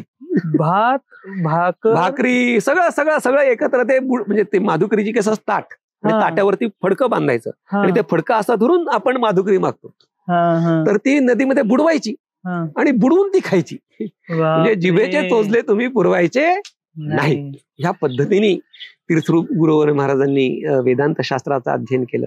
ही पद्धत जी होती मधुकरी रिलेटेड, पाण्यात बुडवायची, काही ठराविक, कारण की मी एका कुठल्या तरी साधू बद्दल की हे असे करायचे असं ऐकलंय की त्या काळचा नियम होता की बहुतेक सगळं काही ठिकाणी कडक एवढं वागायचं, काही ठिकाणी कडक वागायचे नाही, पण नियम इंद्रायणी ती बुडवायची माधुकरी. अरे राम. आणि बुडवून ती माधुकरीचं प्राशन करायचं. आज जे जगाला म्हणतं आहेत, जगापर्यंत पोहोचलेले महाराज, साधू, संत, कीर्तनकार आहेत, हे याचं जे केंद्र आहे, शक्ती केंद्र जे आळंदीत काय, कदाचित याचं कारण हे असू शकतं. फार म्हणजे पूर्वीच्या काळी फार तपस्या होती, आता एवढं नाही राहिलं. आता फार त्याचं प्रमाण कमी झालंय, कमी होत गेले. महाराजांनी ते इंद्रायणी नदीमध्ये बुडून माधुकरी खायची. आणि फक्त गुरुवर महाराजांना तात्या महाराजांकडे अध्ययन करण्याकरता 4-4.5 वर्ष मिळाली. म्हणजे ते इथे आल्यानंतर 4-4.5 वर्षांनी त्यांच्या खांद्यावरती ती धुरा आली साधक आश्रमाची. म्हणजे त्यांचं देहावसान झालं ब्रह्मलीन तात्या महाराजांचं. आणि 4 वर्षात तीर्थरूप गुरुवर महाराज या ठिकाणी शिकले त्यांच्याकडे. फार मोठं अध्ययन केलं, फार मोठं. आणि त्याच वेळेला आपल्याला सांगितलं की ब्रह्मलीन येसुताई साखरे या दादा महाराजांच्या कन्या त्या या आश्रमामध्ये होत्या. तर महाराजांना महाराज त्यांना मातोश्री म्हणायचे. तर त्या मातोश्रींकडे त्यांनी गुरुवर महाराजांनी त्यांचा संभाळ अत्यंत विदुषी, फार म्हणजे पूर्ण त्यांना ज्ञानेश्वरी गाथा पाठ. पण त्यांनी कधी कीर्तन प्रवचन केलं नाही ताईंनी, कधीच नाही. कारण की आपल्या संप्रदायामध्ये काही दंडक आहेत, नियम आहेत. त्या नियमाला अनुसरून इतकं प्रगाढ तत्वज्ञान की मोठे मोठे विद्वान अभ्यासक त्यांना जर काही आडलं तर ताईंकडे विचारायला यायचे. मग ताई त्या ग्रंथाच्या या पानावरती या कोपऱ्यात या ओळीमध्ये हा विषय सांगितलेला आहे असं ताई सांगायच्या. इतकी विदुषिता. पण त्यांनी कीर्तन प्रवचन केलं नाही. ते म्हणले माझं जागा आहे, मी नाही व्यासपीठावर बसणार. एक त्यांनी नियम दंडक, तर त्याच्याविषयी बरोच वादविवाद होण्यासारखे, पण त्यांनी तो नियम स्वतःला घालून घेतला होता. म्हणून मग त्या ब्रह्मलीन ताई आणि तीर्थरूप गुरुवर महाराजांनी ही परंपरा पुढे चालू ठेवली. गुरुवर महाराजांनी जवळजवळ 60-65 वर्ष या आश्रमाची धुरा वाहिली. अनेक विद्यार्थ्यांना गुरुवर महाराजांनी शिकवले, अनेक विद्यार्थी. आणि गुरुकार्य बुद्धीनी हा या जातीचा आहे, हा या पंथाचा आहे, हा या वयाचा आहे, हा गरीब आहे, श्रीमंत, कसलाही विचार नाही आला की त्याला ज्ञानदान केलं प्रत्येकाला. ह्या गोष्टीवर फक्त एकच वाक्य मला म्हणजे उल्लेख करावासा वाटतो की भरपूर लोकांना असं वाटतं की ह्या जाती प्रथेवर किंवा ह्या गोष्टीवर ब्राह्मणेतर समाजाने काम केलंय. पण हे किती मोठं उदाहरण आहे ना की ज्ञानदान, तुम्ही सामाजिक अधिकार तर सगळे द्याल, ज्ञानाचा अधिकार जो नवता तो तुम्ही ब्राह्मण कुलातलेच ना, साखरे महाराज तुमचे तीर्थरूप, तुम्ही किती महान कार्य केले त्या काळात. आणि याच्यात कुठलं हे आमच्या डोक्यात सुद्धा विषय नाही. आता हे सगळं एक्झॅक्टली मोठं आहे असंही वाटत नाही. नाही, आपण काही वेगळं करतो असंही नाही. इट्स नॅचरल, नैसर्गिक आहे. म्हणजे हा या जातीचा म्हणून मी शिकवलं, हे आमच्या डोक्यात सुद्धा नाही, विषयच नाही हा. आता ते लोकांना दिसतो नाही दिसतो हा प्रश्न वेगळा, पण हा विषय खऱ्या वारकऱ्याच्या मनात हा विषय कधीच नाही. वारकरी शब्द लागला आणि तिथे संपलं. काही त्याच्यामध्ये विषय नाही. आणि बऱ्याच विद्यार्थ्यांना तीर्थरूप गुरुवर महाराजांनी शिकवलं. किंबहुना जेवढ्या तन्मयतेने मला किंवा माझ्या भावाला शिकवलं तेवढ्याच तन्मयतेने प्रत्येका विद्यार्थ्याला शिकवलं. माझ्या मातोश्रींनी अन्नदानाचं कार्य अजून करतायत त्या. आणि तीर्थरूप गुरुवर महाराजांनी ज्ञानदान केलं. आणि ज्ञानदान करत असताना तीर्थरूप गुरुवर महाराजांना आधुनिक विज्ञानाची ही दृष्टी आहे. अरे वा. त्यांनी कार्य करताना आता काय गंमत होते की या सांप्रदायिक पातळीवरती काम करत असताना आधुनिक विद्वानांच्या पातळीपर्यंत लोक नाही जात. अरे हा मुद्दा आपण आता विद्यापीठीय पातळीवरती संत वाङ्मयाचा अभ्यास थोडासा वेगळ्या पद्धतीने केला जातो, पण फार नगण्य. बरोबर. म्हणून तीर्थरूप गुरुवर महाराजांची अशी इच्छा होती, भावना होती की आपण जे सांप्रदायिक स्वरूपाने अध्ययन करतो ते विद्यापीठीय पातळीवरती ही गेलं पाहिजे, अशी तीव्र गुरुवर महाराजांची इच्छा. मग त्यावेळेला गुरुवर महाराजांनी ठरवलं की ज्ञानदेव अध्यासन नावाच्या अध्यासनाची स्थापना करावी असं गुरुवर महाराजांनी ठरवलं. खरं तर विद्यापीठीय पातळीवरती ज्ञानदेव अध्यासन सुरू करणं हे सरकारचं काम आहे. आणि सरकारकडे त्यावेळेस तीर्थरूप गुरुवर महाराजांनी खूप पाठपुरावाही केला. पण सरकारने सांगितलं की तुम्ही आम्हाला निधी द्या तरच आम्ही ते अध्यासन. अच्छा, सरकार आपल्याकडे सरकार म्हटलं तुम्ही निधी द्या, आम्ही सुरू करतो. मग तीर्थरूप गुरुवर महाराज आणि त्यावेळेस एक मोठे संत होऊन गेले, वरदानंद भारती म्हणून नांदेडचे आहेत ते, अनंतराव आठवले असं त्यांचं पूर्वाश्रमीचं नाव. तर वरदानंद भारती एक मोठे कीर्तनकार, त्याने आणि तीर्थरूप गुरुवर महाराजांनी निधी निर्माण केला समाजामधनं. आणि लोकवर्गणीतनं एक मोठी रक्कम पुणे विद्यापीठाला दिली. आणि पुणे विद्यापीठामध्ये पहिल्यांदा संत वाङ्मयाचा अभ्यास करणारं ज्ञानदेव अध्यासन पुणे विद्यापीठामध्ये सुरू झालं. नंतर बरीच संत वाङ्मयाची अध्यासन सुरू झाली, पण पहिल्यांदा संत वाङ्मयाचं विद्यापीठीय पातळीवरती अभ्यास करण्याकरता ज्ञानदेव अध्यासनाची स्थापना तीर्थरूप गुरुवर महाराजांनी केली. नंतर ज्या वेळेला ज्ञानेश्वरीला, ग्रंथराज ज्ञानेश्वरीला लिहायला 700 वर्ष पूर्ण झाली, त्यावेळेला तीर्थरूप गुरुवर महाराजांच्या मनामध्ये असा संकल्प आला की ज्ञानेश्वरी ही ताम्रपटावर मुद्रित करावी. म्हणून पूर्ण ज्ञानेश्वरी 9000 ओव्या त्या ताम्रपटावर महाराजांनी कोरल्या आणि त्या ताम्रपटावर कोरलेले संपूर्ण ज्ञानेश्वरीला सोन्याचं पाणी दिलं आणि त्याच्यावरती मीना वगैरे भरून अशी ती ताम्रपत्र ज्ञानेश्वरीची तयार केली. आणि त्या ज्ञानेश्वरीचा अभ्यास केंद्र आळंदी क्षेत्रामध्ये सुरू करावं अशी तीर्थरूप गुरुवर महाराजांची इच्छा होती, पण काही कारणानं त्याच्यामध्ये काही थोड्याशा अडचणी आल्या आणि ते अजून प्रयत्न चालू आहेत त्या ज्ञानेश्वरी अभ्यास केंद्राचं सुरुवात करण्याचं. आणि त्याचबरोबर ग्रंथराज ज्ञानेश्वरी दृक्श्राव्य स्वरूपामध्ये समाजाच्या समोर तीर्थरूप गुरुवर महाराजांनी आणली. तर त्यावेळेला आदरणीय पद्मभूषण डॉक्टर विजय भटकर सर आणि तीर्थरूप गुरुवर महाराज यांनी ही ज्ञानेश्वरी दृक्श्राव्य स्वरूपामध्ये समाजासमोर आणली. म्हणजे अत्याधुनिक जे तंत्रज्ञान आहे, ज्याला आपण टेक्नॉलॉजी म्हणतो, त्या अत्याधुनिक तंत्रज्ञानाच्या माध्यमातून ज्ञानेश्वरी लोकांसमोर गेली पाहिजे. म्हणजे काही वेळेला काय होतं की पारंपरिक लोकांना तंत्रज्ञानाचा वावड असतं आणि ज्यांना तंत्रज्ञान असतं ते म्हणतात हे असलं काय गोष्टींना तंत्रज्ञान वापरायचं. म्हणजे दोन्हीचा समन्वय होण्याची गरज आहे. म्हणजे अत्याधुनिक टेक्नॉलॉजी, तंत्रज्ञान आणि हे तत्वज्ञान या दोघांचा समन्वय होण्याची आवश्यकता आहे. बरोबर. म्हणून या अत्याधुनिक तंत्रज्ञानाच्या माध्यमातून तीर्थरूप गुरुवर महाराजांनी ज्ञानेश्वरी समाजासमोर नेली. आणि साधारणपणे 97-98 साली ज्यावेळेला इंटरनेट शब्द सुद्धा आपल्या कानावर नव्हता किंवा इंटरनेट वापरण्याचं जे मूल्य होतं ते 120-140 रुपये एका तासाला इंटरनेट म्हणजे मूल्य जेव्हा पडायचं, त्यावेळेला तीर्थरूप गुरुवर महाराजांनी डॉक्टर विजय भटकर सरांनी ही ज्ञानेश्वरी जगभर पोहोचवली. आता विश्वात्मके देवे अशी जी मौलींची प्रार्थना आहे, त्या विश्वात्मक ज्ञानेश्वरीला, विश्वात्मक देवाला पूर्ण जगामध्ये कोणाकोपऱ्यामध्ये पोहोचवण्याचं कार्य तीर्थरूप गुरुवर महाराजांनी केलं. आणि त्यावेळेला केंद्र सरकारने जवळजवळ एक 50-60 लाख रुपयाचा निधी दिला होता आणि इंडियन हेरिटेज या प्रोजेक्टच्या अंतर्गत ही ज्ञानेश्वरी पूर्ण जगभर पोहोचवली गेली आणि त्याचा उपयोग झाला. खूप लोकांनी पाहिलं. म्हणजे आपल्याकडे ते तंत्रज्ञान त्यावेळेला अवगत नव्हतं, पण परदेशामध्ये मात्र ते अवगत होतं. त्यावेळेस गोष्ट सांगतो की आपल्या महाराष्ट्रामध्ये थोर कवी कुसुमाग्रज, त्या कुसुमाग्रजांची नात अमेरिकेमध्ये होती आणि तिच्याकडे हे सगळं पोहोचलं दृक्श्राव्य ज्ञानेश्वरी. आणि ती तिने अभ्यासली आणि तिथे त्या प्रवचन करायच्या. तर तीर्थरूप गुरुवर महाराजांची भेट त्यांची एकदा झाली. त्या म्हणाले मी अमेरिकेत असते पण तुमची मी शिष्य आहे. तीर्थरूप गुरुवर महाराज म्हणाले मी कधी अमेरिकेला आलो नाही, तुम्ही माझ्याकडे कधी आला नाहीत, कसं काय? तर म्हणले तुम्ही जी ज्ञानेश्वरी इंटरनेटवर दिलेली आहे त्या दृक्श्राव्य ज्ञानेश्वरीच्या माध्यमातून मी ज्ञानेश्वरीचा अभ्यास केला आणि त्या अभ्यासाच्या द्वारे मी अमेरिकेमध्ये ज्ञानेश्वरीवरती प्रवचन करतो. कुठलं साल असावं? साधारणपणे 2000 साली. अरे वा. तर त्याच्यामध्ये त्या दृक्श्राव्य ज्ञानेश्वरी महत्वाची गोष्ट अशी आहे की तुम्हाला ती ज्ञानेश्वरी दिसतेही आणि ऐकू येते. त्यावेळेस फार ते अवघड होतं. आता खूप सोपं आहे टेक्नॉलॉजिकली. एका तासात 2 तासात आपण हे करू शकतो. युट्यूब फेसबुक पण नव्हतं ना त्यावेळेस. नाही, फार युट्यूब फेसबुक फार नंतर ऑर्कुट वगैरे होतं. त्याच्यानंतर आलं हे. त्याच्या 10 वर्षापूर्वी ही ऑनलाईन नेलेली आहे. आणि तेव्हा मग अॅनिमेशन्स तयार केली गुरुवर महाराजांनी ज्ञानेश्वरीची. बापरे.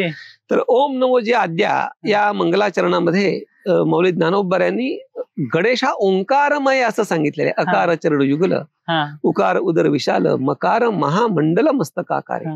मग हे काय लक्षात येत नाही, व्हिज्युअलाइज होत नाही. मग हे व्हिज्युअलाइज करण्याकरता तीर्थरूप गुरुवर महाराजांनी त्याची अॅनिमेशन्स तयार केली ज्ञानेश्वरीची.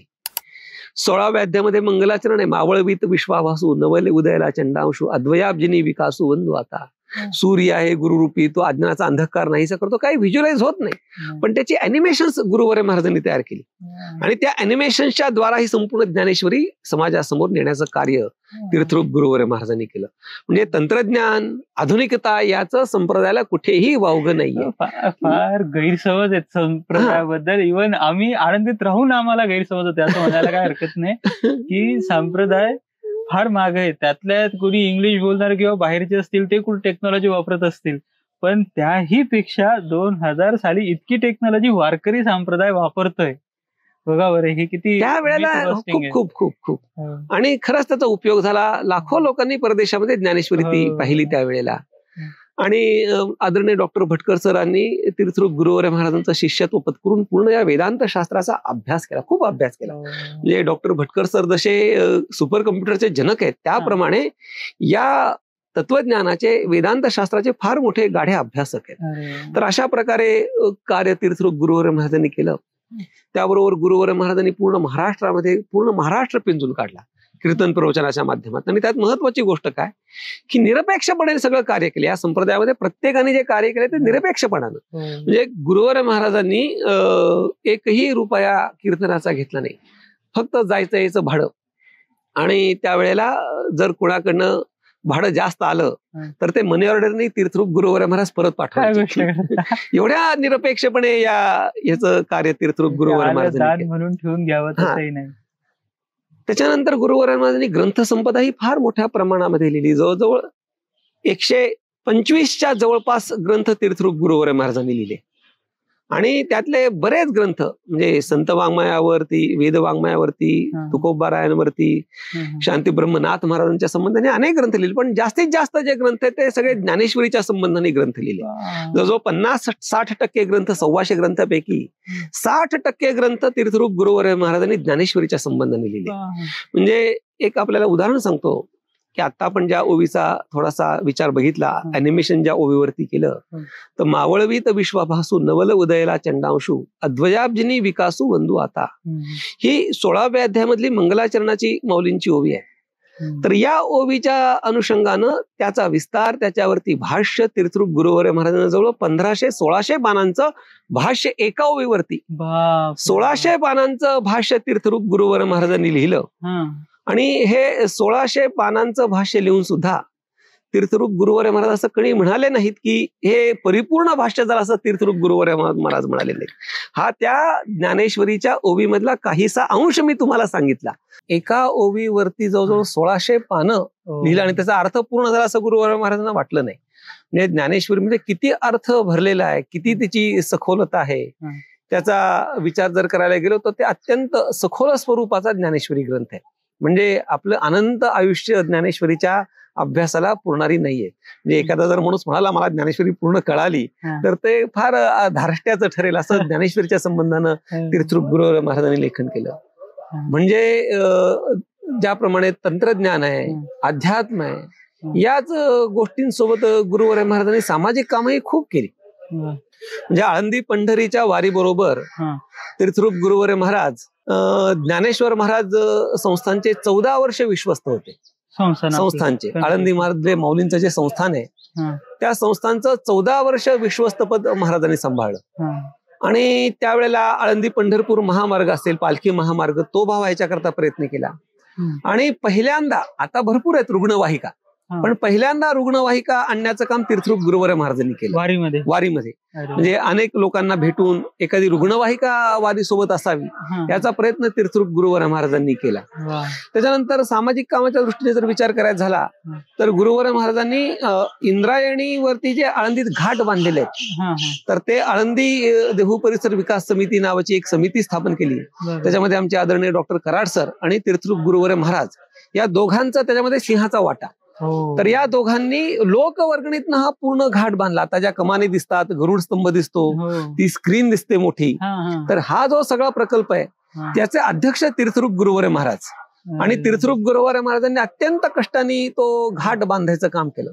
आणि अशा प्रकारे सामाजिक असेल, पारमार्थिक असेल, विद्यापीठे पातळीवर असेल, सगळ्या पातळीवरती या संत वाङ्मयाचा प्रचार प्रसार कसा करता येईल याच्या दृष्टीने प्रामाणिक प्रयत्न तीर्थरूप गुरुवर्य महाराजांनी केले. आणि हे करता करता ग्रंथलेखनाने विद्यार्थी तर खूप विद्यार्थी तयार केले, अनेक विद्यार्थी. म्हणजे महाराष्ट्रामध्ये अनेक गुरुवर्य महाराज म्हणायचे मी कीर्तनकार नाहीये, मी कीर्तनकारांचा कारखानदार आहे.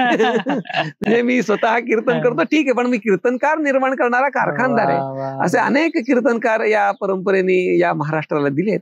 आणि या परंपरेमध्ये आता सांगितल्याप्रमाणे गुरुकार्य बुद्धीने हे सगळे कीर्तनकार किंवा प्रवचनकार ही परंपरा कार्य करते. कोणाकडनं रुपयाची अपेक्षा न करता निस्वार्थ बुद्धीने हे मौलींचं तत्वज्ञान जनसामान्यांपर्यंत पोहोचावं याच्याकरता या परंपरेचा प्रयत्न आहे. मी स्वतः तर एक प्रकारे वारसदार त्या परंपरेचे. तर तुमचं ते बालपणातलं जीवन कसं गेलं? माझं जे बालपणीचं जीवन आहे, माझा जन्मच या आश्रमामध्ये झाला. त्यामुळे आईच्या गर्भामध्ये असल्यापासनं ही सगळे वेदांत संत वाङ्मय माझ्या कानावरती पडत होतं, सतत पडत होतं. आणि लहानपणापासून मी गुरुवर महाराजांनी आम्हाला आवडो न आवडो त्यावेळेस लहानपणी या गोष्टी आवडत नसतात. तर लहानपणी संस्कृत व्याकरण गुरुवर महाराजांनी मला शिकण्यामध्ये प्रवृत्त केलं. पंडित माधव गणेश जोशी निपाणीकर शास्त्री होते. त्या निपाणीकर शास्त्रींकडे मी लहानपणीच म्हणजे वयाच्या 8व्या वर्षापर्यंत मी संस्कृतचं व्याकरणाचं पूर्ण पाठांतर माझं झालं होतं. म्हणजे अष्टाध्यायी नावाचा एक संस्कृत व्याकरणाचा भगवान पाणिनीचा एक ग्रंथ आहे, सूत्र ग्रंथ. त्या सूत्र ग्रंथामध्ये 4000 सूत्र आहेत. तर 4000 सूत्र मी लहानपणीच माझ्याकडनं पाठ करून घेतली. त्याच्यानंतर अमरकोश आहे, म्हणजे संस्कृत डिक्शनरी आहे. तर ती संस्कृत डिक्शनरी पूर्ण माझ्याकडनं पाठ करून घेतली होती. नंतर लघु सिद्धांत म्हणजे असे अनेक ग्रंथ माझ्या लहानपणी शिकलो. माझं एक 5वी 6वी पर्यंत साधारणपणे 5वी 6वी पर्यंत ही ग्रंथ पाठ म्हणजे लहानपणी पाठांतराला महत्व असं आपल्या संप्रदायामध्ये. हे शिकणं पुढची गोष्ट आहे, पण जोपर्यंत तुमची धारणाशक्ती मजबूत आहे तोपर्यंत पाठांतराला फार महत्व.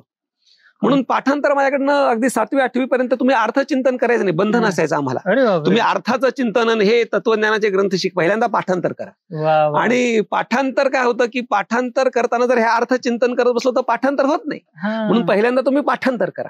म्हणून आधी फीड करून घेतली, प्रोसेसिंग फीड करून घेतलं. बरोबर आहे. प्रोसेसिंग एडिटिंग अजून मग नंतर पहिल्यांदा पाठांतर करून घेतलं लहानपणी. सारासार विचार करून बनलेली सिस्टीम आहे. इथे आश्रमात जेव्हा मुलं येतात ना तेव्हा त्यांना एकदम शिकवत नाहीत. पहिलं वर्ष 1.5 वर्ष तुम्ही पाठांतर करा आणि पाठांतर झाल्यानंतर मग या सगळ्या गोष्टी शिकवल्या जातात. तर लहानपणी पहिल्यांदा माझ्याकडनं त्या व्याकरणाचं संस्कृत व्याकरण संस्कृत काव्य हे सगळं पाठांतर माझ्याकडनं लहानपणी करून घेतलं गेलं. तेव्हा लहान मुलांचं काय, मी लहान मुलगा, बहिरंग प्रवृत्ती असते, सगळं खेळण्याचं वय असतं. त्यामुळे मग गुरुजी शिकवायचे, आम्ही पळून जायचो, पुन्हा ते आम्हाला पकडायला यायचे, पुन्हा ते बसवायचे. माझा भाऊ आणि आम्ही दोघं त्यांच्याकडे व्याकरणाचा अभ्यास केला. नंतर मुसळगावकर शास्त्री म्हणून पूर्वमीमांसेचे मोठे विद्वान काशीचे, ते इथे आश्रमामध्ये राहिले. त्यांच्याकडे काही पूर्वमीमांसेचं अध्ययन केलं.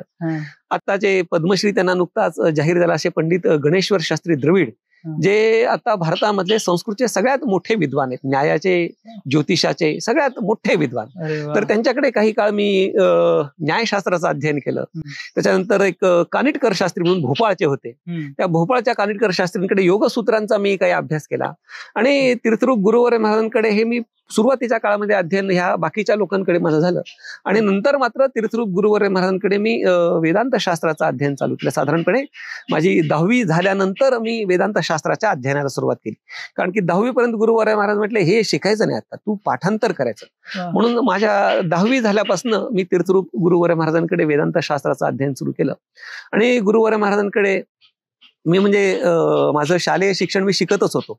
आणि गुरुवर महाराजांचा हा कायम नेहमी दंडक असायचा की तुम्ही व्यावहारिक शिक्षण हे घेतलंच पाहिजे. कारण की व्यावहारिक शिक्षण जर नसेल तर तुमचं पोट भरणार कशावरती?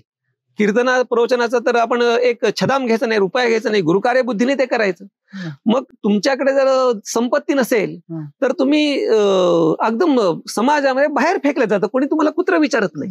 म्हणून कीर्तनकार प्रवचनकारांनी स्वतःच्या पायावर व्यावहारिक दृष्टीने आर्थिक दृष्ट्या स्वावलंबी असलं पाहिजे. कोणतीही गोष्ट करायची असेल तर आर्थिक दृष्ट्या तुम्ही स्वावलंबी असाल तेव्हाच तुमचं लोक ऐकतात. तुमच्याकडे जर आर्थिक दृष्ट्या संपन्नता नसेल, निदान पायावर उभं जर नसाल तर कोणी तुमचं ऐकत नाही. म्हणून गुरुवर महाराजांचा नेहमी सांगणं असायचं की तुम्ही तुमच्या पायावर उभं राहायला पाहिजे. त्याकरता व्यावहारिक शिक्षण. आणि इतकं स्पष्ट बोलायचे गुरुवर महाराज की तुम्ही या परमार्थाचा व्यवसाय करता कामा नये. उद्या जर पोट भरण्याकरता एखाद्याच्या चपला पुसायची किंवा चपला शिवायची वेळ आली तर तुम्ही चपला शिवा, पण या परमार्थाचा तुम्ही व्यवसाय करायचा नाही. म्हणून गुरुवर महाराजांनी आम्हाला व्यावहारिक शिक्षणामध्येही रत ठेवलं. आणि जेव्हा मी शाळेमध्ये जायचो तर त्या कॉलेजच्या वयामध्ये पहिल्यांदा सकाळी 6:30ला इथे पाठ असायचा. तर सकाळी पाठ घ्यायचा आणि पाठ घेऊन मग शाळेमध्ये, कारण शाळेमध्ये मी पुण्याला होतो बालपणापासून, तर मग शाळेमध्ये जाताना पुण्याला जायचं, पण इथे पाठ घ्यायचा. आणि पाठामध्ये आमचा आश्रमाचा एक कडक नियम आहे, शिस्त आहे, की आदल्या दिवशी जे आपण शिकू त्याचा दुसऱ्या दिवशी अनुवाद केलाच पाहिजे. अनुवाद जर केला नाही तर पुढे शिकवायचं नाही. एकदा काय झालं, माझ्या काही घडला नाही अनुवाद माझ्याकडनं, आणि अनुवाद नाही घडला तर गुरुवर्य महाराजांनी मला 1.5-2 वर्ष शिकवलंच नाही. 1.5-2 वर्ष शिकवलं नाही मला. तू अनुवाद केला नाही, मी तुला शिकवणार नाही. मग शेवटी काहीतरी कारणाने पुन्हा शिकवण्याकरता सुरुवात झाली. मग गुरुवर्य महाराजांकडे मी विचारसागर आहे, वृत्ती प्रभाकर आहे, जो आता तर्कशास्त्राचा ग्रंथ तो आहे, त्याच्यानंतर संत वाङ्मयामधली भगवद्गीता आहे, ज्ञानेश्वरीच्या काही भाग, सांगदेव पासष्टी, चिरंजीव पद, अशा बऱ्याच ग्रंथांचं तीर्थरूप गुरुवर्य महाराजांकडे अध्ययन केलं. अगदी शेवटी पर्यंत सुद्धा माझं शिकणं सुरूच होतं गुरुवर्य महाराजांकडे. एक वेदेश्वरी नावाचा ग्रंथ आहे, त्या वेदेश्वरी नावाच्या ग्रंथाचं तीर्थरूप गुरुवर्य महाराजांकडे अगदी शेवटपर्यंत मी आणि माझा भाऊ रोज संध्याकाळी आम्हाला 1-1.5 तास तो वेदेश्वरी नावाचा ग्रंथ तीर्थरूप गुरुवर्य महाराज शिकवायचे. म्हणजे अगदी शेवटच्या क्षणापर्यंत गुरुवर्यांकडे मी माझं काहीतरी पूर्वजन्मीची पुण्याई, आणि म्हणून मी ह्याचा अध्ययन करा. आणि कसं आहे माहिती का, की आश्रमामध्ये येणारी मुलं किंवा आता तुम्ही परमार्थामध्ये प्रवृत्त आहेत, खूप आनंदाची गोष्ट आहे. पण तुम्हाला काय सहजासहजी या गोष्टीत प्रवृत्ती नाही झाली तुमची.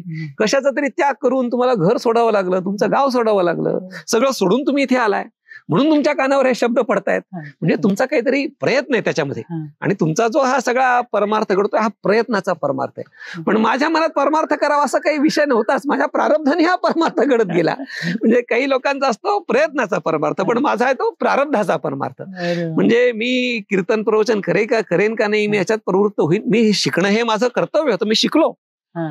पण शिकून हे पूर्ण कीर्तन प्रवचन करणं वगैरे अवघड होतं. त्याचं कारण मग कीर्तन प्रवचन करताना होणारे कष्ट मी बघितले होते तीर्थरूप गुरुवर्य महाराजांचे. महिना घराच्या बाहेर यायचं. महाराजांचा नियम असा होता की आश्रमाच्या बाहेर पडल्यानंतर अन्न सेवन करायचे नाही. बापरे. जे घरून शिदोरी घेऊन जायचे तेच सेवन करायचे. आणि फळं, पाणी पिताना सुद्धा प्रवासात पाणी नाही, कुठेतरी विहीर बघायची, त्या विहिरीचं पाणी स्वतः काढायचं आणि मग ते पाणी प्यायचं. इतका आचार संपन्न महात्मा. आणि ते करताना किती कष्ट, म्हणजे 2-2 तास बोलायचं, प्रवास करायचा, पुन्हा एवढं चांगलं काम करून सुद्धा लोक नावं ठेवायची, असं नाही तसं नाही. म्हणजे एवढं सगळं करून सुद्धा पदरी असं खूप वाईट वाटायचं त्या गोष्टींचं. आणि मग त्यामुळे वाटायचं की आपण कीर्तन प्रवचन करावं का न करावं, हे शिकणं तर आपलं आद्य कर्तव्य आहे. कारण की स्वाध्यायात माप प्रमदितव्य, अभ्यास करणं हे आपलं कर्तव्य, हे ज्ञान संपादन करणं आपलं कर्तव्य आहे. पण जगभर फिरून, महाराष्ट्रभर फिरून, देशभर फिरून कीर्तन प्रवचन करावी काय, हे याच्याबद्दल मी साशंक होतो. म्हणजे ते मी करेन किंवा न करेन मला काही माहिती नाही. पण तेव्हा मी जेव्हा शिकत होतो तर गुरुवर्य महाराजांनी व्यावहारिक शिक्षणामध्ये आम्हाला प्रवृत्त केलं. आणि मी इंजिनिअरिंग केलं पुण्यामध्ये, अभियांत्रिकी MIT महाविद्यालयामधनं. आणि नंतर साधारणपणे 96-97 सालांपासून डॉक्टर विजय भटकर सरांबरोबर मी काम करतोय. तर तीर्थरूप गुरुवर्य महाराजांची अजून एक संकल्पना की हे शिक्षण जनसामान्यांपर्यंत पोहोचवलं पाहिजे. म्हणून त्यावेळेला तीर्थरूप गुरुवर्य महाराजांनी की लोकांना हे करून द्या, ते करून घ्या, ही टेक्नॉलॉजी आमच्याकरता वापरा, या गोष्टींमध्ये पडण्यापेक्षा आपण स्वतः कंपनी चालू करू, एखादी IT कंपनी. मग त्यावेळेला तीर्थरूप गुरुवर्य महाराजांनी 97 साली डॉक्टर विजय भटकरांसमोर एक IT कंपनी सुरू केली 1997 साली, की जी आता खूप मोठ्या प्रमाणामध्ये काम करते, नोईट प्रायव्हेट लिमिटेड म्हणून. तर ती कंपनी आता IT क्षेत्रामध्ये मोठं काम करते, E-गव्हर्नन्स मध्ये वगैरे. तर ही ज्ञानेश्वरीचं किंवा संत वाङ्मयाचं या तंत्रज्ञानाच्या द्वारे लोकांपर्यंत पोहोचवण्याकरता आपणच एक संपत्ती निर्माण करावी, लोकांकडे हात पसरण्यापेक्षा आपणच एखादी कंपनी सुरू करावी आणि त्या कंपनीच्या माध्यमातून संपत्ती निर्माण करून लोकांपर्यंत हे ज्ञान पोहोचावं, याकरता त्यांनी कंपनी सुरू केली. त्याच्यानंतर सीडॅकचं सेंटर गुरुवर्य महाराजांनी चालू केलं, की जिथे डॅक नावाचा कोर्स आहे, तर तो 6 महिन्याचा कोर्स आमच्याकडे शिकवला जातो. आणि त्या मुलांना हेही शिकवलं जातं, कोणतं अध्यात्मही शिकवलं जातं. मन म्हणजे सीडॅक शिकणाऱ्या मुलाला इंजिनियर्सना अध्यात्मही शिकवलं जातं. अशा पद्धतीने ते काम चालू होतं. आणि मग तेव्हा तीर्थरूप गुरुवर्य महाराजांकडे मी शिकतही होतो, माझं इंजिनिअरिंगही झालं होतं. आणि मग त्याच्यानंतर मी आमच्या कंपनीमध्ये पूर्ण वेळ सॉफ्टवेअर डेव्हलपमेंटचं मी कामही करत होतो. त्यावेळेला सगळं व्यवस्थित चाललं होतं. म्हणजे मला परदेश गमन करण्याची ही संधी होती, गेलोही असतो त्यावेळेला. पण त्यावेळेला अचानक काय घटना घडली, तर तीर्थरूप गुरुवर्य महाराजांचा अपघात झाला 2003 साली. आणि गुरुवर्य महाराज 42 दिवस बेशुद्ध अवस्थेमध्ये होते, लोकमान्य हॉस्पिटलमध्ये होते. आणि त्या बेशुद्ध अवस्थेतही गुरुवर्य महाराजांच्या जवळ मी ज्ञानेश्वरीचं पारायण करायचो. तर तेव्हा ते डॉक्टर सांगायचे की तुम्ही महाराजांना जाऊन हाक मारा. हा. तर तुम्ही काय नावाने हाक मारता? तर मी माझ्या भावाने माझ्या बहिणीने जन्मात महाराजांना हाक मारली नाही, कधीच नाही. बापरे. बाबा काका काही नाही. काही जर बोलायचं असेल तर त्यांच्या जवळ जाऊन उभं राहायचं. ते आपल्याकडे जेव्हा बघतील तेव्हा पण त्यांना सांगायचं अरे वा, कधी अरे मी वा. हाक मारली नाही. मग तुम्ही हाक मारा, त्यांना बोलवा, काय नावाने बोलवता? हा. तर आम्ही त्यांना सांगायचो डॉक्टरना आम्ही जन्मात कधी माझ्या तीर्थरूपानं आम्ही हाकच मारली नाही. असं कसं लोकांना आश्चर्य वाटायचं. पण तो एक सन्मान आहे, एक आदर आहे वा, वा. की कोणालाही आपल्या वडिलांना आपण नावाने हाक मारायची नाही, बोलवायचं नाही. हा. मग त्यावेळेस असं म्हटलं की ते काय काय केल्यानंतर त्यांना जागेपणा येईल. तर म्हणतात ज्ञानेश्वरी. तर ते डॉक्टर लोक तेव्हा होते ते ज्ञानेश्वरी वाचायचे. आयसीयू मध्ये होते गुरुवारे महाराज. मग जे जवळचे डॉक्टर ते ज्ञानेश्वरी वाचायचे आणि वाचताना जर काही त्यांचं चुकलं तर महाराज हात दाबायचे त्याचा. अरे बापरे. म्हणजे बेशुद्ध अवस्थेत असून सुद्धा त्यांना ज्ञानेश्वरीतलं काही चुकलं तर कळायचं. मग असं गुरुवारे महाराजांचं 42 दिवस अनकॉन्शियस होते आणि त्यावेळेला मग कोमामध्ये होते. अरे बापरे. 42 दिवस. आणि त्यावेळेस एका डॉक्टरने असं भाकीत केलं की हे गेलेला माणूस आहे त्याच्यावर काय उपचार करता? हा. तर ते डॉक्टर वैद्य सर म्हणून होते, व्ही जी वैद्य सर. हा. तर ते म्हणाले असं तुम्ही कोणाबद्दल बोलू नका. हा. तर त्यांनी असं एक वाक्य सांगितलं, हा. Don't predict anyone's death, he may attend your funeral ceremony. तुम्ही कोणाच्या मृत्यूचं भाकीत करू नका. ज्याच्या मृत्यूचं तुम्ही भाकीत करता तोच तुमच्या अंत्यसंस्काराला येऊ शकतो. असं त्यांनी सांगितलं. पण गुरुवारे महाराजांचं काहीतरी पूर्व पुण्याई संपूर्ण महाराष्ट्रामध्ये त्यांच्याकरता प्रार्थना केल्या गेल्या, अनेक यज्ञ केले गेले आणि त्याचं फलित तीर्थरूप गुरुवारे महाराज पूर्ववत हिंडायला फिरायला लागले. पण तेव्हा असं मी ठरवलं की आता ऍक्सिडेंटमुळे काही त्यांच्या म्हणजे हिंडण्या फिरण्याला खूप महाराष्ट्रभर फिरले पण मर्यादा होत्या. मग मी ठरवलं की आता आपल्याला हे नाही करायचं. आपल्याला जीवन साध्य जे तीर्थरूप गुरुवार महाराजांचं आहे, त्यांनी जे ज्ञानदान करण्याचं असिधारा व्रत स्वीकारलेलं आहे तेच आपल्याला स्वीकारायचं. म्हणून मी त्याच्यानंतर या कीर्तन प्रवचनामध्ये प्रवृत्त झालो. त्याच्यापूर्वी मी कीर्तन प्रवचनाच्या निमित्तानं जास्त वेळ फिरायचं नाही.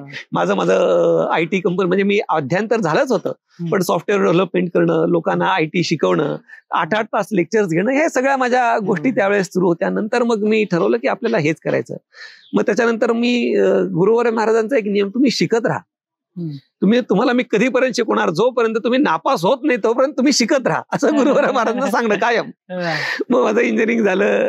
त्याच्यानंतर मग मी कर्नाटकामध्ये जाऊन संस्कृतमध्ये BA केलं. त्याच्यानंतर मग MA तत्वज्ञानामध्ये फिलॉसॉफीमध्ये MA केलं. त्याच्यानंतर मग रोज फिरताना ज्याप्रमाणे आध्यात्मिक साक्षरता पाहिजे त्याप्रमाणे वैधानिक कॉन्स्टिट्युशनल लिटरसी असलीच पाहिजे आपल्याला. मग त्या दृष्टीने रोज संबंध येतो. आता हे सगळं आश्रमाचं काम असेल, व्यावहारिक गोष्टी असतील तर कायद्याची अडचण पडत प्रत्येक ठिकाणी याचे. म्हटलं मग आपणच वकील होऊ, म्हणून मग मी LLB केलं त्याच्यानंतर. आणि मग त्याच्यानंतर नागपूरला सरकारचं कवी कुलगुरू कालिदास विद्यापीठ आहे, तर त्या कवी कुलगुरू कालिदास विद्यापीठामध्ये मी तत्वज्ञानामध्ये PhD केलं. तर आणि आमच्या घरामध्ये सगळेजण असं म्हणजे गुरुवारे महाराजांची प्रेरणा, तुम्ही शिका. माझ्या बहिणीने सुद्धा संत वाङ्मयामध्ये नामभक्तीवरती PhD केलेलं आहे. माझा जे धाकटे बंधू आहेत चिदंबरेश्वर, त्यांनी सुद्धा संस्कृतमध्ये त्यांनी MA केलेले, ते सुद्धा वकील आहेत. त्यांचं सुद्धा आता संशोधनाचं कार्य चालू आहे. म्हणजे गुरुवारे महाराजांनी प्रत्येकाला शिकवलं, प्रत्येकाला अध्ययनामध्ये प्रवृत्त केलं. आणि गुरुवारे महाराजांनी सांगितल्याप्रमाणे त्यांच्या समोरच आम्ही कीर्तन प्रवचन करायचो. अनेक ठिकाणी ते आम्हाला कीर्तन प्रवचन म्हणजे त्यांच्या आज्ञेनेच आम्ही जायचो. आमच्या बुद्धीने कधी कुठे कीर्तन प्रवचनाला गेलो नाही. तीर्थरूप गुरुवारे महाराजांनी सांगितलं बाबा तू इथे जा, इथे जा. आम्हाला पाठ घ्यायला गुरुवारे महाराजांनी सांगितलं. आता गेल्या 1-2-5 वर्षापासून या आश्रमामध्ये आम्ही विचारसागर असतील, वृत्ती प्रभाकर असतील, दशोपनिषद, ब्रह्मसूत्र, पंचदशी या ग्रंथांचं पूर्वी ज्याप्रमाणे तीर्थरूप गुरुवार महाराज शिकवायचे त्याप्रमाणे गुरुकार्य बुद्धीने अजूनही आम्ही त्या शिकवण्याच्या कार्यामध्ये आता प्रवृत्त. म्हणजे त्यांची सेवा म्हणून करणं, आपला काही तेवढा मोठा अधिकार नाही. ते ज्ञानाचा सागर होते. आपण काय अगदी त्यातलं टिटवीनी ज्याप्रमाणे पाणी घ्यावं त्याप्रमाणे आपण थेंब थेंब त्यातनं घेतलेला आहे. त्यामुळं फक्त एक गुरुकार्य बुद्धीने त्यांच्याच प्रेरणेने त्यांच्या आशीर्वादानं काहीतरी आपला हा प्रयत्न आहे. तुम्हाला सांगितल्याप्रमाणे आमची काही जीवनशक्ती नाही तशी, आमचं काही तेवढं तप नाहीये की आमच्या तपानं काही लोकांमध्ये संक्रमण व्हावं ज्ञानाचं. पण एक त्यांनी दिलेला वसा आणि वारसा हा पुढे चालवणं हे आपलं आद्य कर्तव्य आहे. आणि त्या दृष्टीने आता सध्या हा सगळा प्रयत्न चालू आहे. मी आणि माझे बंधू आम्ही 2 जण कीर्तन प्रवचनाच्या माध्यमातून फिरणं असेल, इथे पाठ घेणं असेल, हे काम आता त्यांच्या आदेशाने, त्यांच्या आज्ञेनं, त्यांच्या आशीर्वादानं थोड्या फार प्रमाणामध्ये पुढे नेण्याचा आमचा प्रामाणिक प्रयत्न आहे सध्या. जे वारकरी संप्रदाय आणि त्याच्यातला जर हे वेगवेगळे, जसं आपण म्हणतो की भरपूर नद्या मिळून किंवा भरपूर सारे ओढे मिळून एक नदी बनत असते आणि ते निरंतर आहे. कधी एक नदी वेगळी आणि तो ओढा वेगळा होऊ शकत नाही. तसं जर वारकरी संप्रदायाचं एक विलक्षण एक वेगळं स्वरूप जे साखरे महाराज यांच्या परंपरेने जे सांभाळलंय, याच्याबाबत आम्ही अनभिज्ञ होतो. आणि त्यातला एक मुद्दा तुमचा जो आहे, म्हणजे सगळ्या परंपरेत पहिला तर तुम्ही संसारिक आहात. तुम्ही संसार सांभाळून जे विद्वत्ता आणि आध्यात्मिकता वैराग्यासोबत आपल्याला दिसते साहजिकरित्या, ती संसारात राहून ती प्राप्त करणे आणि ते मेंटेन करणे, ह्या गोष्टी दोन्ही वेगळ्या वेगळ्या ठेवल्या पाहिजेत. हा अध्यात्म हा आणि संसार या दोन्ही गोष्टी वेगळ्या वेगळ्या ठेवल्या पाहिजेत. ह्याची धर्मिसळ होता कामा नये. ह्याच्यात त्याच्यात हे असं योग्य नाही. या दोन्ही गोष्टी वेगळ्या, एकाच माणसाने पण दोन्ही वेगवेगळ्या पद्धतीने, दोन्ही वेगळ्या स्वरूपामध्ये जर चालवायला पाहिजे. नाहीतर परमार्थामध्ये जर प्रपंच आला तर ते परमार्थाचं शुद्ध स्वरूप राहत नाही. प्रपंचात परमार्थाला तर एखाद्या वेळेस ठीक आहे, पण परमार्थामध्ये प्रपंच आणणं हे अत्यंत चुकीचं आहे. पण ह्या सगळ्या गोष्टी अशा वेगळ्या ठेवून करण्याचं सामर्थ्य या संप्रदायामध्ये आहे आणि आतापर्यंत ते चालूच राहिले त्याप्रमाणे. आज म्हणतो आपण की महाराष्ट्रामध्ये जे कल्चर आहे, की जी संस्कृती आहे, ही टिकून किंवा ही अशी प्रगल्भ आणि याच्यामध्ये परिपूर्णता किंवा विवेक आहे आपल्या महाराष्ट्रामध्ये, आणि याचं जे श्रेय आहे ते कीर्तन परंपरेला पण दिलं जातं. नक्कीच नाही. किंबहुना अनेक लोकांचं म्हणणं असं आहे की महाराष्ट्रामध्ये हे जे सामाजिक सौदार्य टिकून आहे, सौदार्य, एकत्र मित्रतेची भावना आहे, एकत्वाची भावना आहे, समरसतेची भावना आहे, ती समरसतेची सौहार्दपूर्ण वातावरण असण्याची जी गोष्ट आहे, ती गोष्ट या वारकरी संप्रदायामुळे घडलेली आहे. वारकरी संप्रदायाचे संस्कार जर जनसामान्यांवर नसते तर आज महाराष्ट्रामध्ये खूप वेगळं चित्र दिसलं असतं. वारकरी संप्रदायाचे या महाराष्ट्र देशावरती अनंत उपकार आहेत आणि याच्यामुळेच तर या महाराष्ट्रामध्ये एकता आहे, नाही तर फार अवघड होतं. हो, खरे. आज सुद्धा आपण बघतो नॉर्थ मध्ये जे सगळे मूवीज वगैरे बनतात, ते सेक्टर काय कुठला मूवी असो, पण ह्या सगळ्या अशा ज्या विपरीत परिस्थिती जे आपल्या आध्यात्मिक मनाला सुद्धा, आपण पारंपरिक आहोत, आपल्याला पारंपरिक रूढी आवडतात, जमतात, की चला यांच्या मागे शास्त्र आहे, पवित्रतेचा वगैरे एक लॉजिक असतं. मात्र ज्यावेळेस एखाद्या जीवाला त्रास होतो, अशा प्रकारे ज्यावेळेस त्या गोष्टीचं विकृत स्वरूप कुठे बघायला मिळतं, ते आपल्याला महाराष्ट्रात नाही मिळत. आणि महाराष्ट्रामध्ये संत परंपरेमध्ये, म्हणजे आता कोणाला नावं नाही ठेवायची, तुम्ही उत्तर हिंदुस्थानामध्ये गेला तर या आध्यात्मिक क्षेत्रामध्ये फार गढूळपणा आहे. तेवढा गढूळपणा आपल्या महाराष्ट्रामध्ये नाही आहे, थोड्या प्रमाणामध्ये, पण जेवढा उत्तर हिंदुस्थानामध्ये दिसतो तेवढा इथे नाहीये. कारण की संतांची जी शिकवण आहे की सद्गुरूकडे, देवाकडे माता या दृष्टीने बघणं, प्रेम करताना प्रेमाचं उदाहरण उत्तर हिंदुस्थानामध्ये प्रियकर आणि प्रियतमा या दृष्टीने देवभक्तांमधलं त्या ठिकाणी प्रेम सांगितलं जातं. पण महाराष्ट्रामध्ये देवभक्तातलं प्रेम हे माता आणि मुलगा या दृष्टीने प्रेम सांगितलं जातं. याच्यामुळे महाराष्ट्राची संस्कृती, संत परंपरा ही विलक्षण स्वरूपाची आहे. छान. जे हा तर वेगळा चर्चेचा मुद्दा आहे, विषयच आहे, की एक फक्त माझं एक, मला असं कोणीतरी बोलताना ती गोष्ट आमच्या बोलण्यात आली की आजकाल धार्मिकपणा वाढतोय, पण जो धर्माचा किंवा धार्मिकतेचा जो कंट्रोल नाहीये किंवा त्या गोष्टीला एक बेस नाहीये, अध्यात्माचं किंवा अभ्यासाचं पाठबळ नाहीये, त्यामुळे त्याचं जेवढा धोका आधी नव्हता तेवढा धोका परमार्थाला किंवा धर्माला आत्ता जास्त वाढतोय ह्या अनियंत्रित आध्यात्मिकतेमुळे. असं फार खूप सुंदर प्रश्न आहे हा. तर एक मौली ज्ञानोबा यांच्या वाङ्मयामध्ये हा विषय आलेला आहे, धर्म आणि नीती. तर धर्म आणि नीती यांची फारकत व्हावी असा आता सगळा प्रयत्न चाललाय. म्हणजे राजनीती आणि धर्म, नीती म्हणजे राजनीती. तर राजनीती आणि धर्म हे दोघं एकमेकांच्या हातात हात घालून पुढे चालले पाहिजे. त्याच ठिकाणी मौली ज्ञानोबा सांगतात, जेव्हा देव अवतार घेतो तर देव अवतार घेतल्यानंतर तो काय करतो, धर्माशी नीतीशी शेज भरी. तर शेज भरणं म्हणजे विवाह लावून देणं. कोणाचा? धर्माचा आणि नीतीचा एकमेकांचा विवाह लावून देतो. धर्म जर नीतीशिवाय राहील तर तो विधुराप्रमाणे असेल आणि नीती जर धर्माविषयी शिवाय राहील तर ती उच्छृंखल असेल. म्हणून धर्माचं अधिष्ठान हे फार महत्वाचं आहे. पण धर्म काय लोकांना नाही लक्षात येत. धर्म शब्दाची व्याख्याच कळत नाही लोकांना. तर धर्म म्हणजे काय, तर ज्याला आपण इंग्रजीमध्ये रिच्युअल्स म्हणतो, ते रिच्युअल्स म्हणजे धर्म नाहीये. तर धर्म म्हणजे काय, तर धारयती इति धर्म. जो समाजाला एकसंध पकडून ठेवतो त्याचं नाव धर्म आहे. वा. ज्याच्यामुळे लोक विभागले जातात तो धर्म अजिबात नाही. या. धर्म काय करतो तर धर्म एकत्रित करतो लोकांना. जो लोकांना विभागतो त्याला कधीही धर्म म्हणता येत नाही. धर्म समाजाला एकत्र ठेवण्याचं काम करतो. म्हणून धारयती इति धर्म. एक साधी सोपी व्याख्या सांगतो धर्माची. तर माणसाने स्वार्थी असावं का नसावं? असावं. स्वार्थी माणसाने असलंच पाहिजे. स्वार्थ असल्याशिवाय आपण जगूच शकत नाही. माणसाने स्वार्थ असावा, पण आपल्या स्वार्थाने दुसऱ्याच्या स्वार्थामध्ये अतिक्रमण करू नये, हे जे सांगतो तो धर्म. म्हणजे आपण स्वार्थी असावं, पण आपल्या स्वार्थाचा परीघ आपण मर्यादित ठेवला पाहिजे. आपला स्वार्थ आणि दुसऱ्याचा स्वार्थाचा क्लॅश नाही झाला पाहिजे. तर दोघांच्या स्वार्थाचा क्लॅश होऊ नये अशा पद्धतीने समाज रचना जो ठेवतो त्याचं नाव आहे धर्म. मग भांडण लावणारा धर्म कसा काय होऊ शकेल? म्हणून धर्म शब्द नेमका काय आहे, धर्माची व्याख्या काय आहे, धर्माची संकल्पना काय आहे, हे सामान्य लोकांपर्यंत पोहोचलं पाहिजे. म्हणून वारकरी संप्रदाय, धर्म या सगळ्या गोष्टी आपण नीट समजावून घेतल्या पाहिजेत. या जर नीट समजावून घेतल्या तर खरोखरीच अत्यंत महत्वाच्या गोष्टी आहेत. मग माऊलींचं म्हणणं, आता विश्वात्मके देवे जे खळांचे विश्वास स्वधर्म सूर्य पाहू. त्या स्वधर्म सूर्याचा जर उदय व्हायचा असेल तर पहिल्यांदा धर्म म्हणजे काय हे समजून घेतलं. जय श्रीराम म्हटल्याने आपण हिंदू आणि अल्लाह अकबर म्हटल्याने आपण मुसलमान होत नसतो. ते फार वेगळ्या गोष्टी आहेत त्या. म्हणजे कसं आहे की धर्म एकच आहे जगामध्ये, जगात एकच आहे, पण तो धर्म नेमका कोणता हे आपण समजून घेतलं पाहिजे. संतांनी एकच सांगितलंय. कदाचित त्यांनी तोच मानवता धर्म किंवा माऊलींनी सांगितलेला विश्वधर्माच सांगितलं. विश्वधर्म हा अत्यंत महत्वाचा आहे. तो माऊली ज्ञानोबांनी सांगितलाय तो तसा नीट समजून घेणं अत्यंत आवश्यक आहे. आज खरंच अभिमानाने ऊर भरून आला. धन्यवाद. धन्यवाद. रामकृष्ण. ह्या मोठ्या मोठ्या परंपरा, हे मोठे मोठे साधू आज आपल्याला इतक्या सहजतेने प्राप्त झाले, याबद्दल माऊलींचे मानावे तितके धन्यवाद थोडे. आणि हे वैभव आपलं आहे, हे आपलंय, ही गोष्ट, याचा अभिमान बाळगावा तो किती. ह्या महात्म्यांबद्दल आपल्याला जर माहिती नसेल तर आपण महाराष्ट्रात काय भारतात राहून जर आपल्याला ह्या परंपरा माहिती नसतील आणि हे ज्ञान जर आपल्यापर्यंत पोहोचलं नसेल तर आपल्यासारखे उपरे आपण.